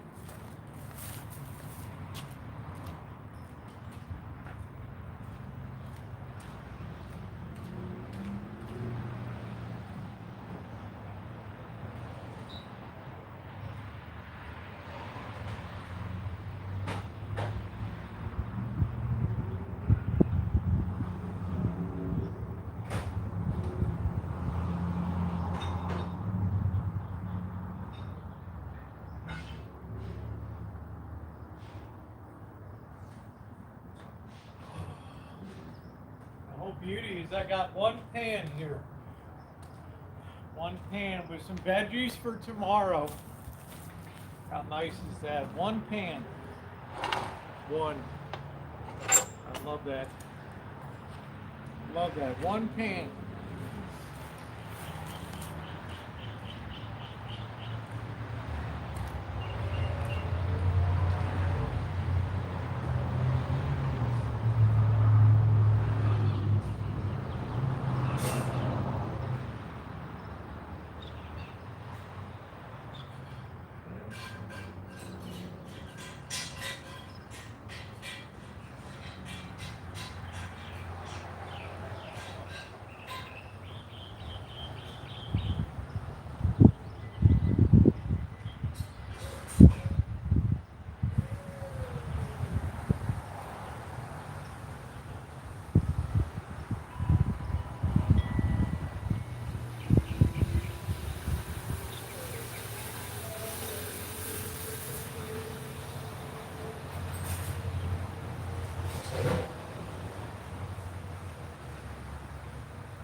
Job.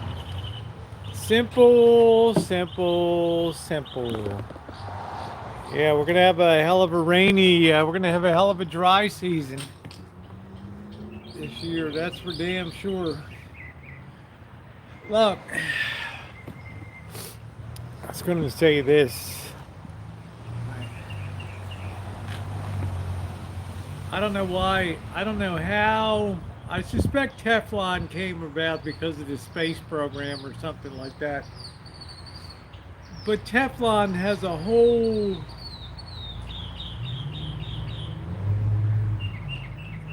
connection to possible health problems and things like that, right?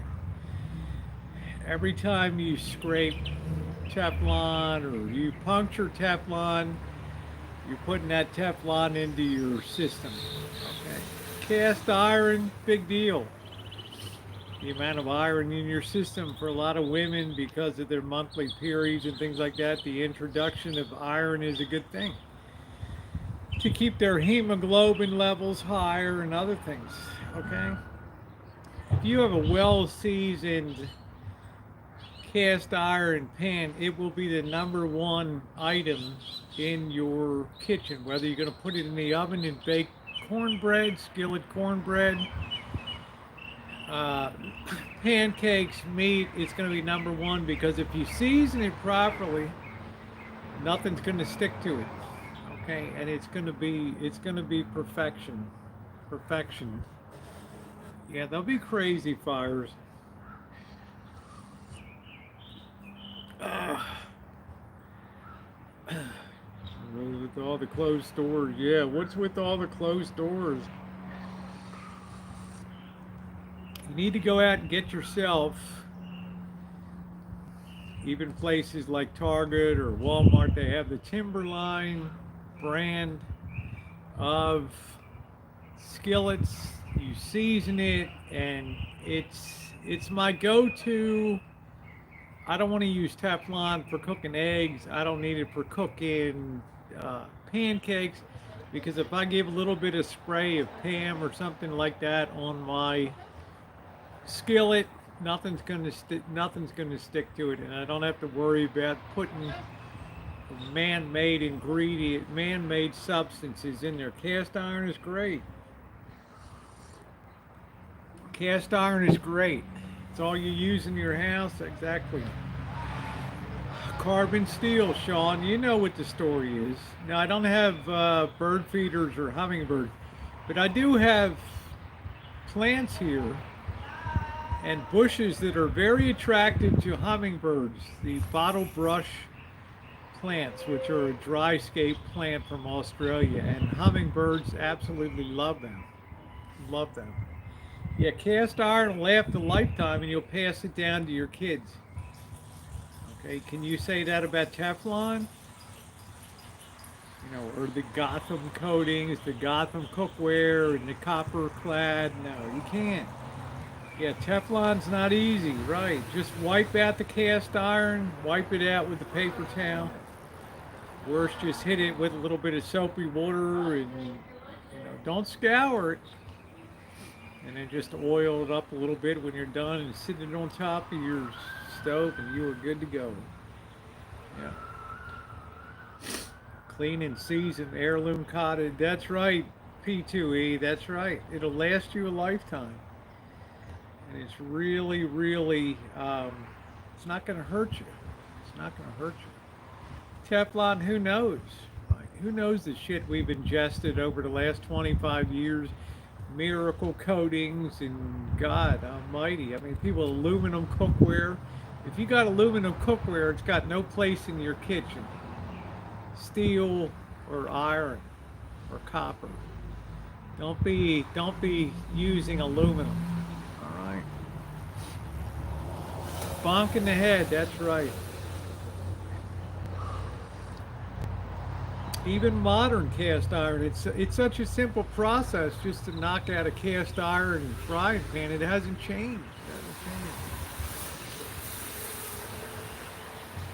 That's right, Sean. You just oil it when you're done, and you're good to go. So a little bit of nylon pad, a little bit of salt. It's not going to disturb it at all. Yeah. That's what I really like about it.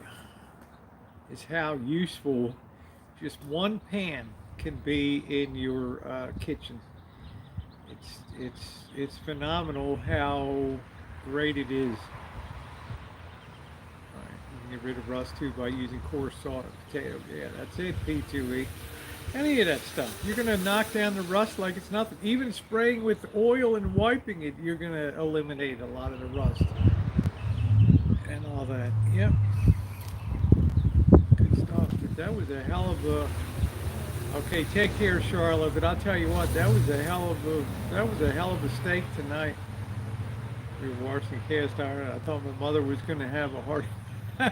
Glenda. Hey, Ninth, how you doing? Great video today. Purge away. Thank you, sweetie. I'm getting rid of more stuff because prices are high. I'm going out and doing some thrifting too. I'm going to hit some thrift stores because people are paying top dollar for stuff now. Okay, so I'm going to start doing some thrifting and selling on stuff like eBay and all that, because it's insane. Flat tops were all carbon steel. We scrub them down and season it. That's right, Sean. Yep. Yeah, you can't take it with you. Exactly correct. Exactly correct. But I'll tell you guys, that was a hell of a feed tonight.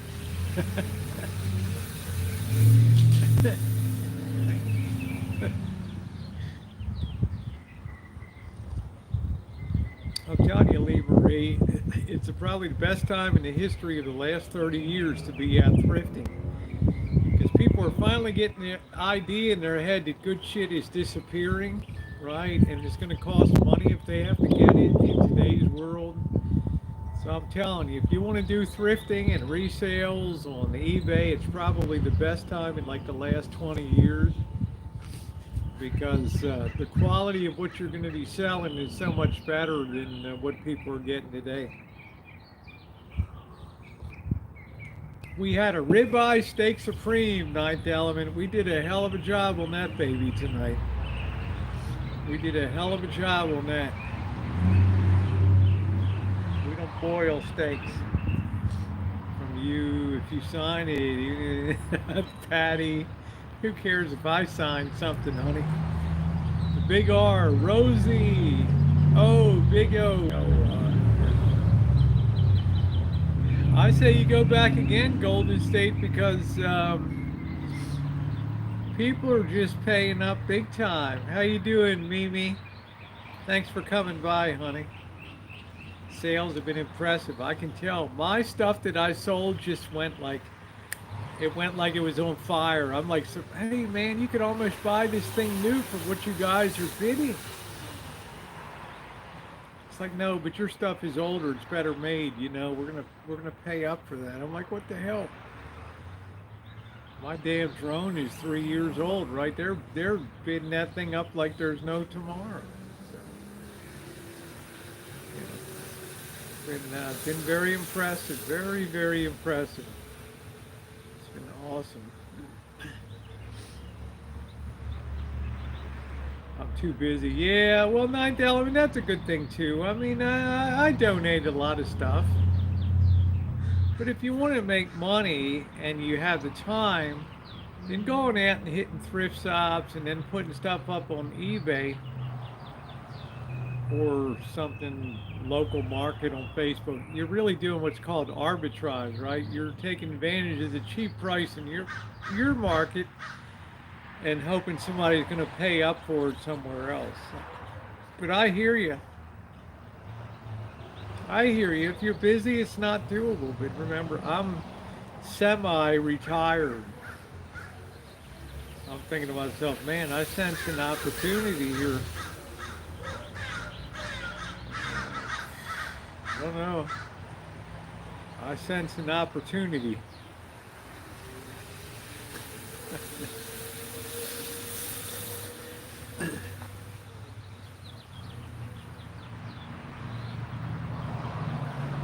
Oh, I'm so hungry. That went down good. Yeah, we used to collect items from the 30s, 40s, and 50s. Yeah, it's good. Probably good money in that Golden State these days. Painting up to it feels and looks and feels. Wasn't that nice? It's just so nice to sell shit. If someone used to drive a semi, are they semi-retired? I guess they are, Ronnie. The birds. Tippy Hedren is on her way, isn't she, Glenda? Right. Welcome to Santa Rosa, the crow capital of the West.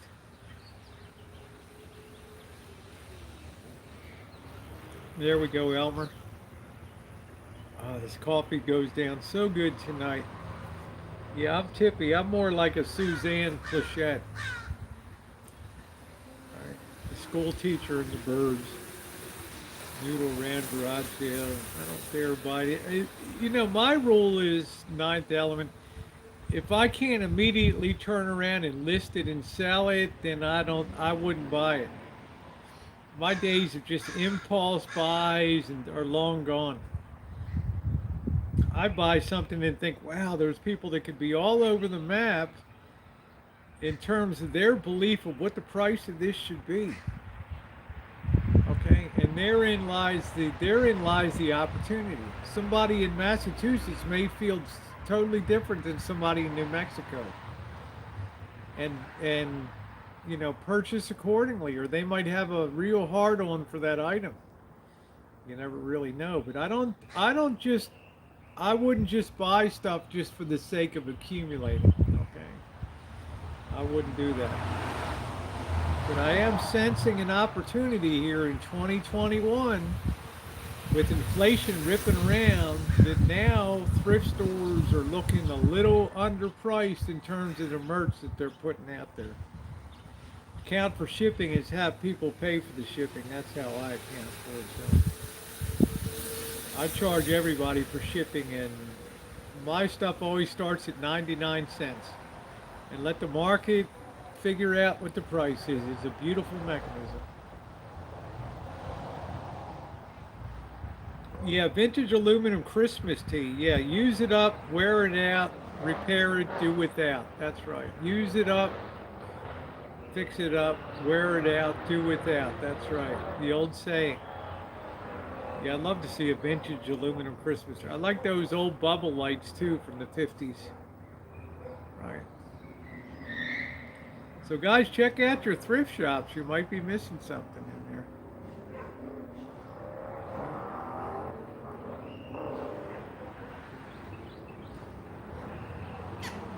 Always start at 99 cents, Sean, because number one, when you start an auction at 99 cents, you're going to attract a ton of people.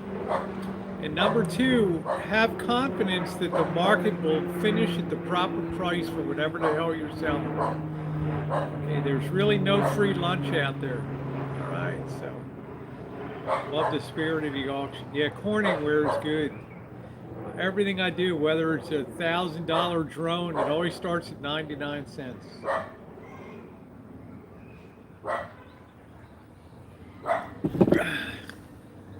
Works for me. It's never failed. I've never been disappointed. I've never been screwed. I've never shipped something out. Do you ever think you should have gotten more of an item? Yeah, but Jennifer, it's like give and take, right? You might feel like you got a little less on that, but something else you might feel like, wow, how in the hell could those people have paid that for that, right? So it's all gonna even at a true price across the whole spectrum. I'm thinking about going to Vegas. I want to go. I'm just a little put off by the heat. Yeah, you never know when a snipe is going to come in, Tess. That's right. You never know when that snipe is going to hit.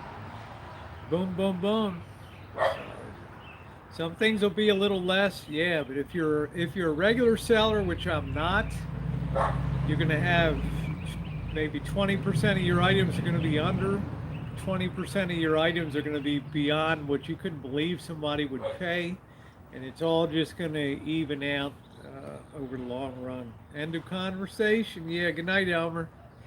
Or I should say good morning to you. But I'm not a big seller. I would enjoy doing that for extra income when I'm older and not traveling. I think that would be a lot of fun to list stuff up and try to have a good eye. Try to have a good eye. I don't want a bunch of stuff. Exactly, Glenda. I want everything out. If you saw my video today, I want gone. I want everything the hell out of here. I don't want. I want to be like a Korean, empty. Yeah, last minute bidding is kind of like gambling. Plus, you never know if some people don't pay at the end. Deadbeats, right? They figure they overpaid in the heat of the action. Yeah, eBay can be a good living. Yeah, thumbs up are most appreciated, guys. We're almost to 150. Thank you, Jody. Almost up there. Yep.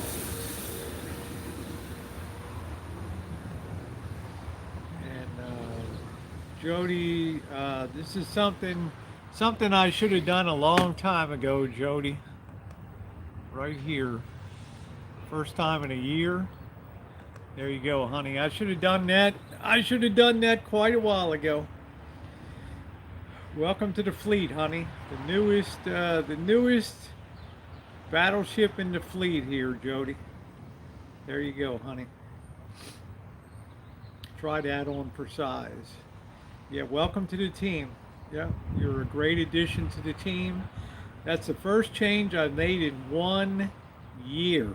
Okay, and you've earned it. Hey, Jesse, how you doing? And I think the world of Jody because she corrects my my listings and my YouTube write-ups and things, and she does all that thumbnail. Yeah, Cheryl's no longer the newbie, but Jody's been through thick and thin with me. We have each other's phone numbers now, and she's just a quality, just an amazing person to me. Absolutely, just a beautiful person. Just a beautiful person for me. So. Sugar says, I start my auctions at cost. I'll tell you what, Sugar baby, I always just start mine at 99 cents. 99 cents. So, yeah, you got to be here for the first crowning in 1 year. And it's nothing negative on anybody else. It's just that, you know, Jody is, she does a lot of work behind the scenes that people aren't aware of.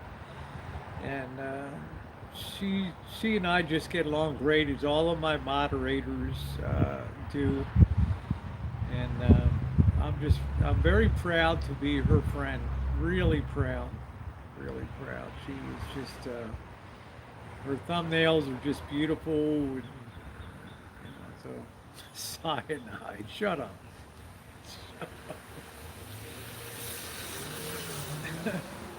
Jesus, I can't wait till I spank cyanide cupcake. Oh. My thrift shop was run, so basically loaded up the truck for a pack of cigarettes. God, evil genius. Really? Well, loaded up the truck for a pack of cigarettes. Unfortunately, one of our great drug addict recovering thrift shops was closed in the pandemic. Yeah, she hasn't been. Yeah, the mods are never an issue, and people don't mind. They're not beating down the doors to get through them. Yeah, I worked in the medical support. I'm still working in the medical support field. In the 1990s, I worked in international banking. Yeah, bad weekend, but you'll live. Okay. Yeah. That's why I never have to worry about on my streams. If a rogue mod, it ain't never going to happen, right? Because you pick your people so carefully, and you never have a worry in the world. Now remember, a moderator also has the ability to go into other streams and remove comments and things like that if they see something that's super offensive and all that. It's a very powerful position to be in. Very powerful. Yes, you've been a part of the team for a year, Jody. A year. Phil Ellis, I'm an international wanker. But I love all my girls, Scottish and Cyanide and Cheryl and Missy, Jen. They're just very high quality people. Good night, Nehemiah. Yeah, that's what I'm saying, Cheryl. They don't delete a lot of comments, and just once in a while, if they see, they're not here to do that. Yeah, the pay sucks. They haven't been getting anything for months. A lot of them never got anything anyway.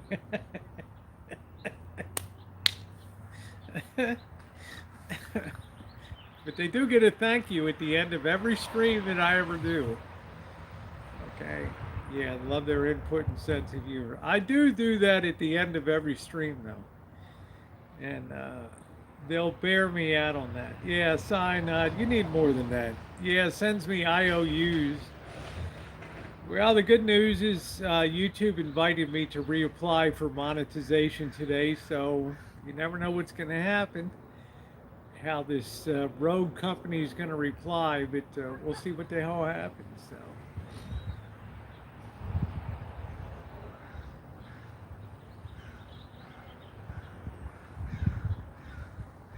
So we modded up day one, need protection from Rosie's lunatic mod.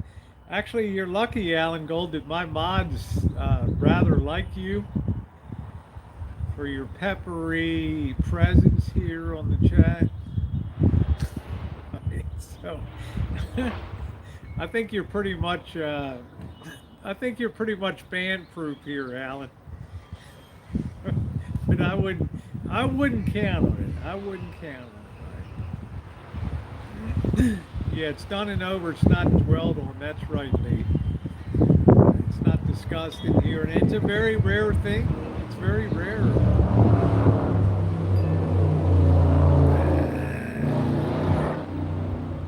As you tell us to, if we're up there.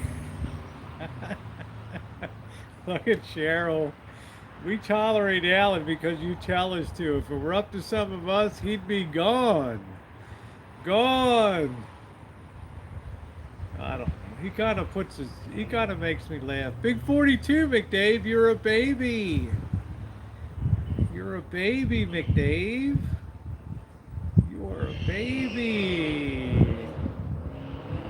You are a baby. Look at Ronnie. Tell it like it is, Cheryl. That's the thing with Cheryl. She always tells it like it is. I'm gonna get a refill. I'll be right back.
What a night.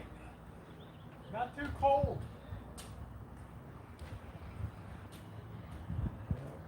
Oh, I still got my pumpkins from a year ago, right? Not too cold tonight. It's kind of nice. It's pretty comfortable tonight. Pretty darn comfortable. Yeah, where's Alan Gold? Did he hit a timeout? Alan Gold. I mean, I'm going to be honest. I do, probably because I'm somewhat mentally challenged. I do enjoy Alan Gold once. I've known him longer than any of you. I knew him when he knew nothing about the boy he was hanging out. I was actually his gateway, sadly, into this community. How you doing, Brian? Because there was a channel called News Unit, and Alan Gold would hang on there with some Bible thumper up in Wisconsin, David something. And Alan Gold would be hanging out on that channel, and he knew nothing. But then he followed, yeah, he's the insult comic, and then he followed me into the void here, and he never left. Thank you, Ashley. Thank you. Gateway. Rosie ruined everything. That's it. And like so many other people, when he got to the void, he never left. It was just it was like the greatest. What's up, Skunk? It was like the greatest find of his YouTube career. He was like God. It was like a guy that just struck gold all of a sudden. He went to take a dump out in the woods, and he landed on a pile of boulders. He's like, oh my God, this is beautiful. Bad influence, yeah. I haven't decided yet, Ashley. I'm weighing off the heat versus the B plan here.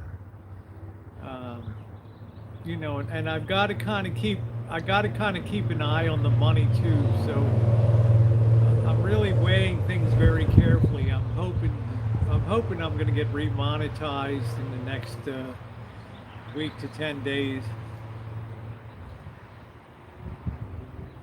Depends on what this company does when they get the when I try to apply for this. What a nightmare. And YouTube does nothing to help because they don't get involved in copyright stuff. So you're on your own. Yo yo yo yo yo yo. But that was a damn good steak tonight, wasn't it? Ooh, here comes the wind. It's getting chilly now. It's nice to see Eelba here. Always like Eelba. Fruit trees are doing okay. I've lost a cherry tree this year because of the droughts. The Bing cherries are really difficult to grow. Yeah, jury duty was finished before it even began, Ashley. The angel of jury duty death just flew right over the Rancho, like something out of Exodus. Da do do do. Well, McDave, it's a very complicated situation. But the good news is, if and when it's restored, it'll be forever. It'll never be gone again. Never gone. No, it wasn't too old. It was like maybe 2 years or 3 years old. They're just not strong enough. No, I can't get that, Skunk. I don't have the water's too expensive here, bro. No way. I use the well water for tree survival here. I know, Elmer, you're tired. Hey, Tracy. Let's go take a look out there, see what's going on. Let's flip that around. Let's see. I did water my hydrangeas. You can see them looking good. Here. I love hydrangeas. They do well in shade. I love my purple ones. Purple and blue. Love these. Love my hydrangeas. And I watered the ones over here too. They're pretty, huh? where I lay out and get a little bit of sun so I don't get burned up when I get on the road.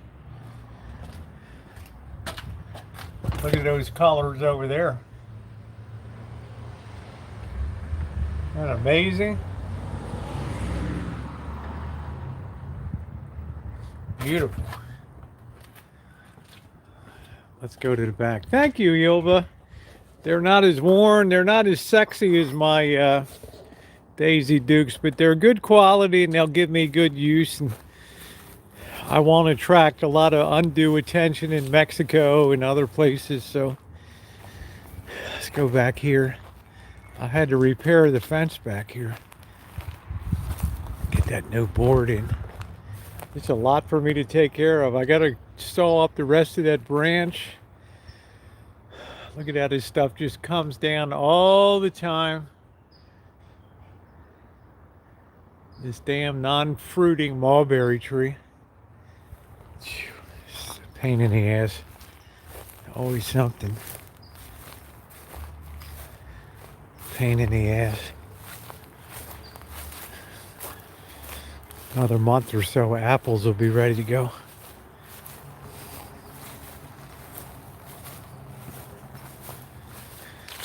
Pretty nice bunch, pretty nice crop of apples this year. Good. These are Gravenstein. It's actually a pretty good load. Yeah, I don't like this small, but I'd like to just get this thing removed, but it does block a lot of the sun in the afternoon, which is kind of nice over there, but it's such a pain in the ass to keep trimmed. There's the apple tree. That's at least a 50-year-old apple tree here.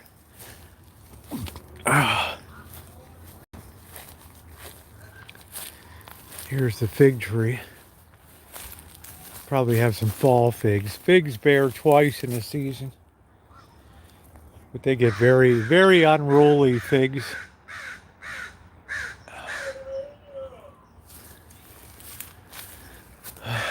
I finally, after 10 years, found the key to the lock on the gate over here, the swing gate.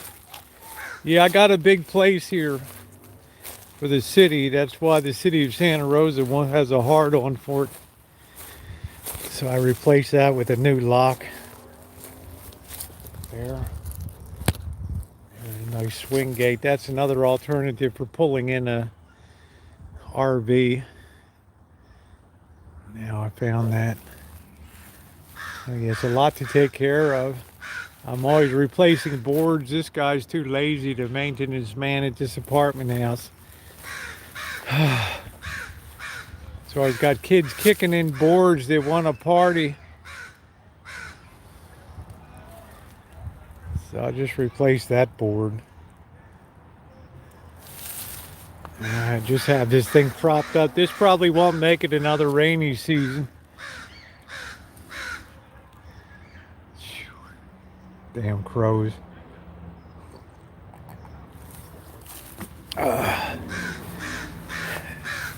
This thing's up on a real, yeah, I got a lot of land here for an urban dead center in the city. One of the trees I dropped in 2011. Yeah, I could sell this back lot. This is zoned for multi-unit apartment. How this could actually be made into a 6 to 12 unit apartment house here. But I kind of like my buffer here, right? I kind of enjoy having the buffer. Some woman named Holiday, her husband was a mechanic, and he used the Shine Shack for his mechanic shop. And he buried cylinder heads and blocks and a couple Studebakers out of here that I had to have removed in 2011. I had to pay a fortune. I don't know what I paid, $1,500 my part of replacing this fence. And I paid over $5,000 for all the other chain link fence in 2011. And the big double gate on the Rancho out here. But this chain link goes the length of a football field here, so it's a lot. It's always something to do here. Should be getting some plums soon. Santa Rosa plums. There you go. It's going to be a very light year. I don't know. He had a backhoe. He just buried shit. The guy was weird. No pears this year. There's the other plum tree. There's the Bing cherry's gone. The peach tree. There's the Stella cherry. Still got some more oranges on the Valencia. Nice thing about Valencia oranges, they just keep. They have years. Peaches. Peaches here. Another month or so, we'll be harvesting peaches. Lemons. Didn't get any oranges. This thing's had tons of blossoms, but just they're so stressed with the heat. Son.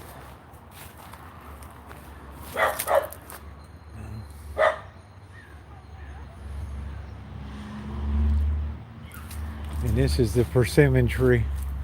I think we'll get a few persimmons this year. I had to cut this a couple years ago. I got it here now. Yeah, there's a couple persimmons there.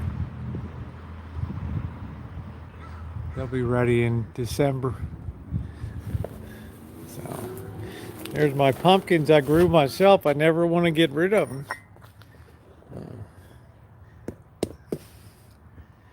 My beautiful pumpkins. Thank you, Pizza Kitty. My beautiful pumpkins.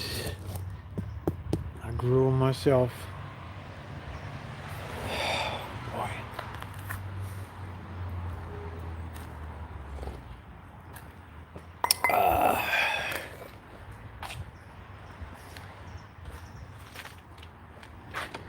Yeah, they're not the pie pumpkins though. My beautiful still. I gotta get ready to do another run. I gotta dust her down. It's been a while. It's been a while. Yeah, it's a good place for the pool, huh? Scott, we gotta get the still going again. What a beauty. Dual condenser. Nice.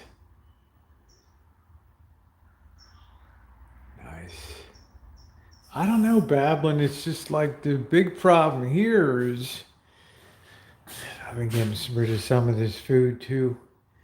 Pandemic, I became a little bit of a got some food just in case. Have to get some new. I'm thinking about putting a Murphy bed in here that folds down so I don't have to worry about air mattresses.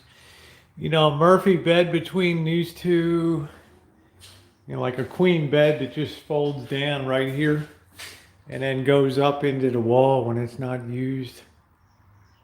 Right. Thinking about doing that.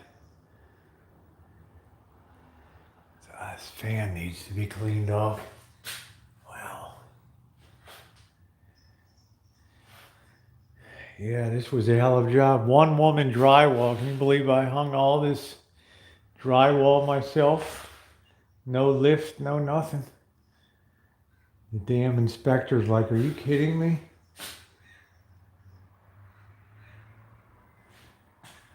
Had to contour all this ceiling in here. This was a real pain in the ass.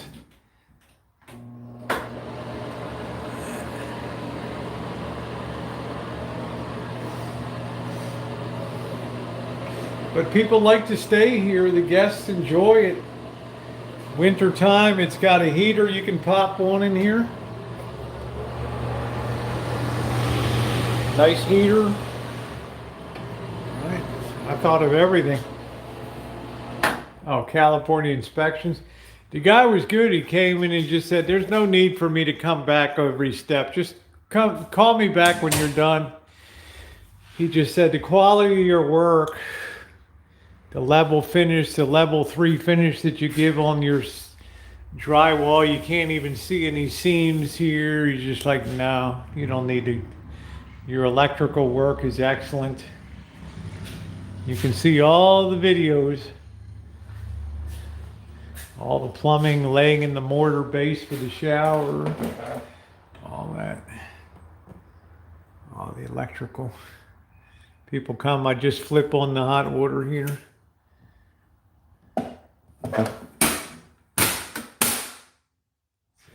Yeah, I thought of everything. I got a nice kitchen area. Janet gave me this microwave here. Little fridge built in. This is for Mr. Z. How's that? Spiders. Yeah, I'm not sure if I'd ever do Airbnb. Maybe if I'm around, because I do have a good access here to the you know, it's a very tough place to get into. But it might be nice to do a yeah, a lot of blood, sweat, and tears here. 2 years of just misery, depression. Thank God Bobby was around. This would make a nice little RV place back here. Place for about 8 RVs here. Drop some 50 amp service. Put a sewer dump here. Be nice. But this was a terrible property. This thing sat on the market for 2 years.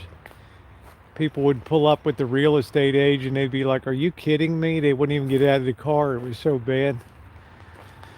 You gotta be kidding. Next big job. You can see how overgrown this line is here. This is way overhang, and I can't get any RV or anything in back here now. So I got to have the landscaper. I can't get up on a ladder. This is 20 feet tall now. And cut all that back. It's just closing in because it makes it look small. No, the house wasn't livable, but I lived here. You can look at the videos. The one called 5 Years, my 5-year renovation journey down in the down on the channel front page. Under cool renovation projects and stuff. You can see each one of these buildings renovated. I took everything right down to the nuts, studs, and everything. So did all the concrete forms for the back deck, all that. Best thing that happened, because I probably wouldn't be here if I didn't have work. But this tree's a pain in the ass. Pain in the ass. My lawn is rough because this is California. We don't get rain from April till December. Yeah, we got plenty of black widows around here. I'm sure Cheryl found, Tara found a ton of them. Yeah, thank you. Thank you. I had a lot of energy then. This is where the black widows all hang out. Over in here. Tara found them. They were everywhere in October. This place is just crawling with them. Misery and depression. That was it. That's all I had. Go look at that video. I was so depressed I stopped working. Terrible. Every time I removed a wall, there was termite damage, and it just could hardly go on.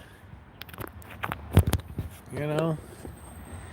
Thank God Bobby was around. Without Bobby, I might not even be here. And that's the bottom line. Let me get my coffee.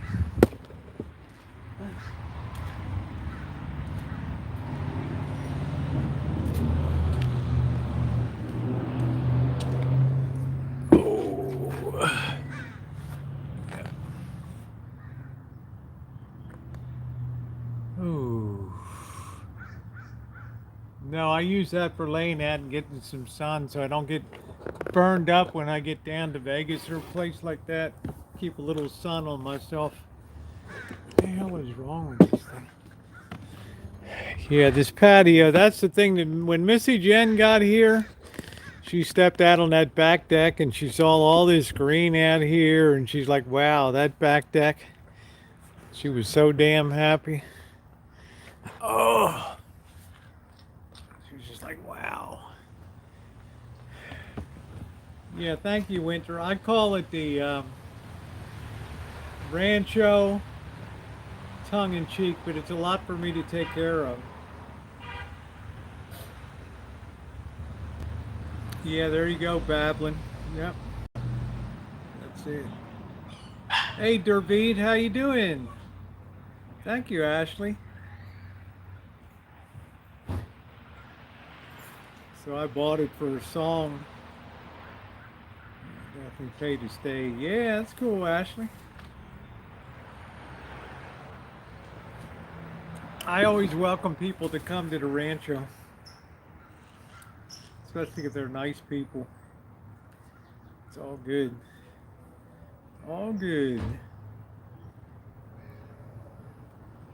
You got your mojo back.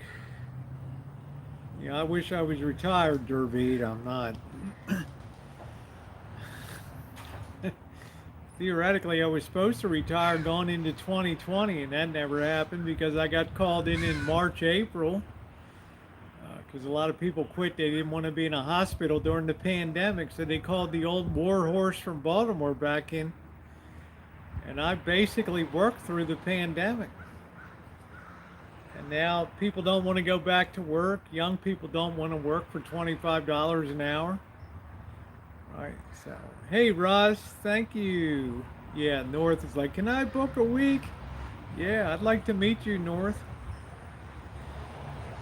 Yeah, you tried, but it didn't stick. That's right, Jody. I tried, but it did not stick. Life and the pandemic had a whole different idea. Wall of Sound, such a showcase. Yeah, it is. It blows people away. Well, babbling, good luck, you know. No, California is not fully open. As a matter of fact, in our county, the number of infections is rising again. California will be the last state. Plans for tomorrow. I think I'm going to go metal detecting tomorrow. I think I'm going to go down to Pen Grove where we were the other night. And I think I'm going to do some metal detecting in Pen Grove. How about that? I'm going to ship out the stuff that I sold. You ready for some tying off, Jennifer? Dated famous OBGYN who invented Teflon women's tubes for filling. Wow, Yilva. That's pretty interesting. Wow. Yeah, make 37 an hour. You should make that, Russ. You're the backbone of America right there. Yeah, metal detecting should be pretty good tomorrow. I'm going to be interested. I never metal detected in Pengrove, so maybe we'll find something good. Yeah, they're talking fourth wave. I'm sure it's not over. I'm sure it's not over. I'm sure there's more dips and curves to come. I'm sure of it. So, but thank you, Russ, for what you do as a driver. You know, you guys are really the backbone. I've said it before, and Cheryl will bear me out on this, and the other people. I have spoken up truck drivers as the unsung heroes for the pandemic. Medical workers were the sung heroes. Okay, doctors, nurses. But I'll tell you what you didn't hear about, grocery store workers and the people that kept the freight moving in this country. Truck drivers. They never missed a beat. They never had a moment to think about pandemic and not working and all that. So, oh, thank you, Butt Jammer. Thank you. Our date is July 10th. Okay, thank you, Sean. I love you being here. Trying to shave. And, okay, Brian, take care. Good to see you tonight. But I'm so grateful for truckers. And today they can't get enough truckers. So that's why we're facing a lot of shortages too. People don't want to be over the road. It's a tough job. Yeah, anybody can drive a truck in New York City and back into a dock on Fifth Avenue. You're worth your weight in gold. And I respect that a lot. Driving New York City, LA,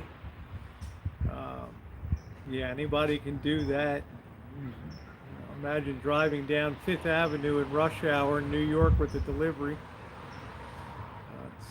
Inspections and log books and what's the coolest thing? I found 2 Australian pennies here, 1956 and like 1958 Australian pennies. They were huge here on the Rancho, and a 1964 silver $half. Because periodically I do go out and you can look at the video. Just put in the search box metal detecting the Rancho, and you'll see the day I dug up 2 very nice Australian pennies with the big kangaroo on them and all that. Truck to pay for kids. That's good, Skunk. Good for you. Hi, cute kitty. That's the coolest things I've found here on the ranch. I found a lot of kids' cars, like matchboxes and all that kind of crap. But I was very excited to get that. 2 big Australian pennies. They were big. So look it up in the search box. Mercy of all these badges. That's it, Ronnie. I know driving across country. You know, when I got nailed in Nebraska and had to pay a fine over there because I didn't yield, didn't pull over for the cop on the shoulder. Who will the next guest be? If I had to guess, I would probably say D would be the next guest. I'm not sure. No, I don't know about not Thursday. Not sure.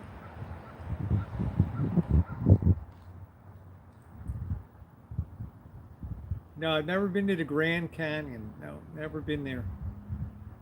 Don't see snowflakes driving today, no. Yeah, more money driving driving a day cab or something like that.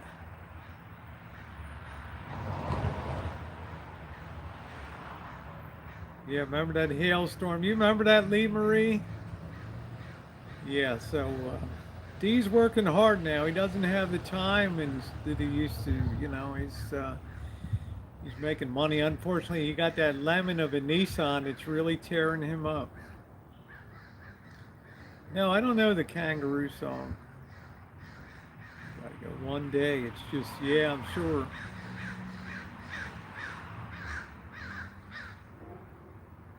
That's it, Ronnie. With all the weight checks, scales open, waiting in line. What a pain in the ass. Yeah. What a pain in the ass. Pain in the ass.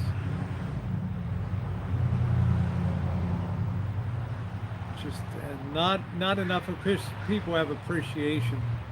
I know there's a heat wave warning, and do I really want to go into Vegas? And do I really want to go into Vegas, into the mouth of the lion? I don't know. You know, there's just no escaping heat in California unless I'm out on the coast, like up at Point Arena or Fort Bragg, where I was before. Work through the whole mess too. Yeah, there you go, Catherine. Yeah, that's good, Catherine. 99 in Houston, and you have humidity there. Yeah, that's tough. Humidity down there. That's all a pain in the ass. All right, guys. Well, I think it's been well over 2.5 hours. I think I'm going to pack it in tonight. It was a great kitchen stadium. I had such a good time tonight. I want to thank you guys for being on. this evening. If you've not hit the thumbs up, please take a second to do so. We're close to 200 thumbs up tonight. Shemay, as usual, good to see you. And Cyanide Cupcake, continued good thoughts for you, honey. Sweet dreams. I hope everything goes good. Golden State, good to see you. I've missed you around the chats. I'm always honored to see Golden State. And Jody, thank you for everything. All of my moderators, Scottish, the lovely Scottish, Elmer, Roz, thank you everybody for being here tonight. And yeah, I will see you on the morrow. Thank you, Jen, Patty. Thank you. Night, everybody.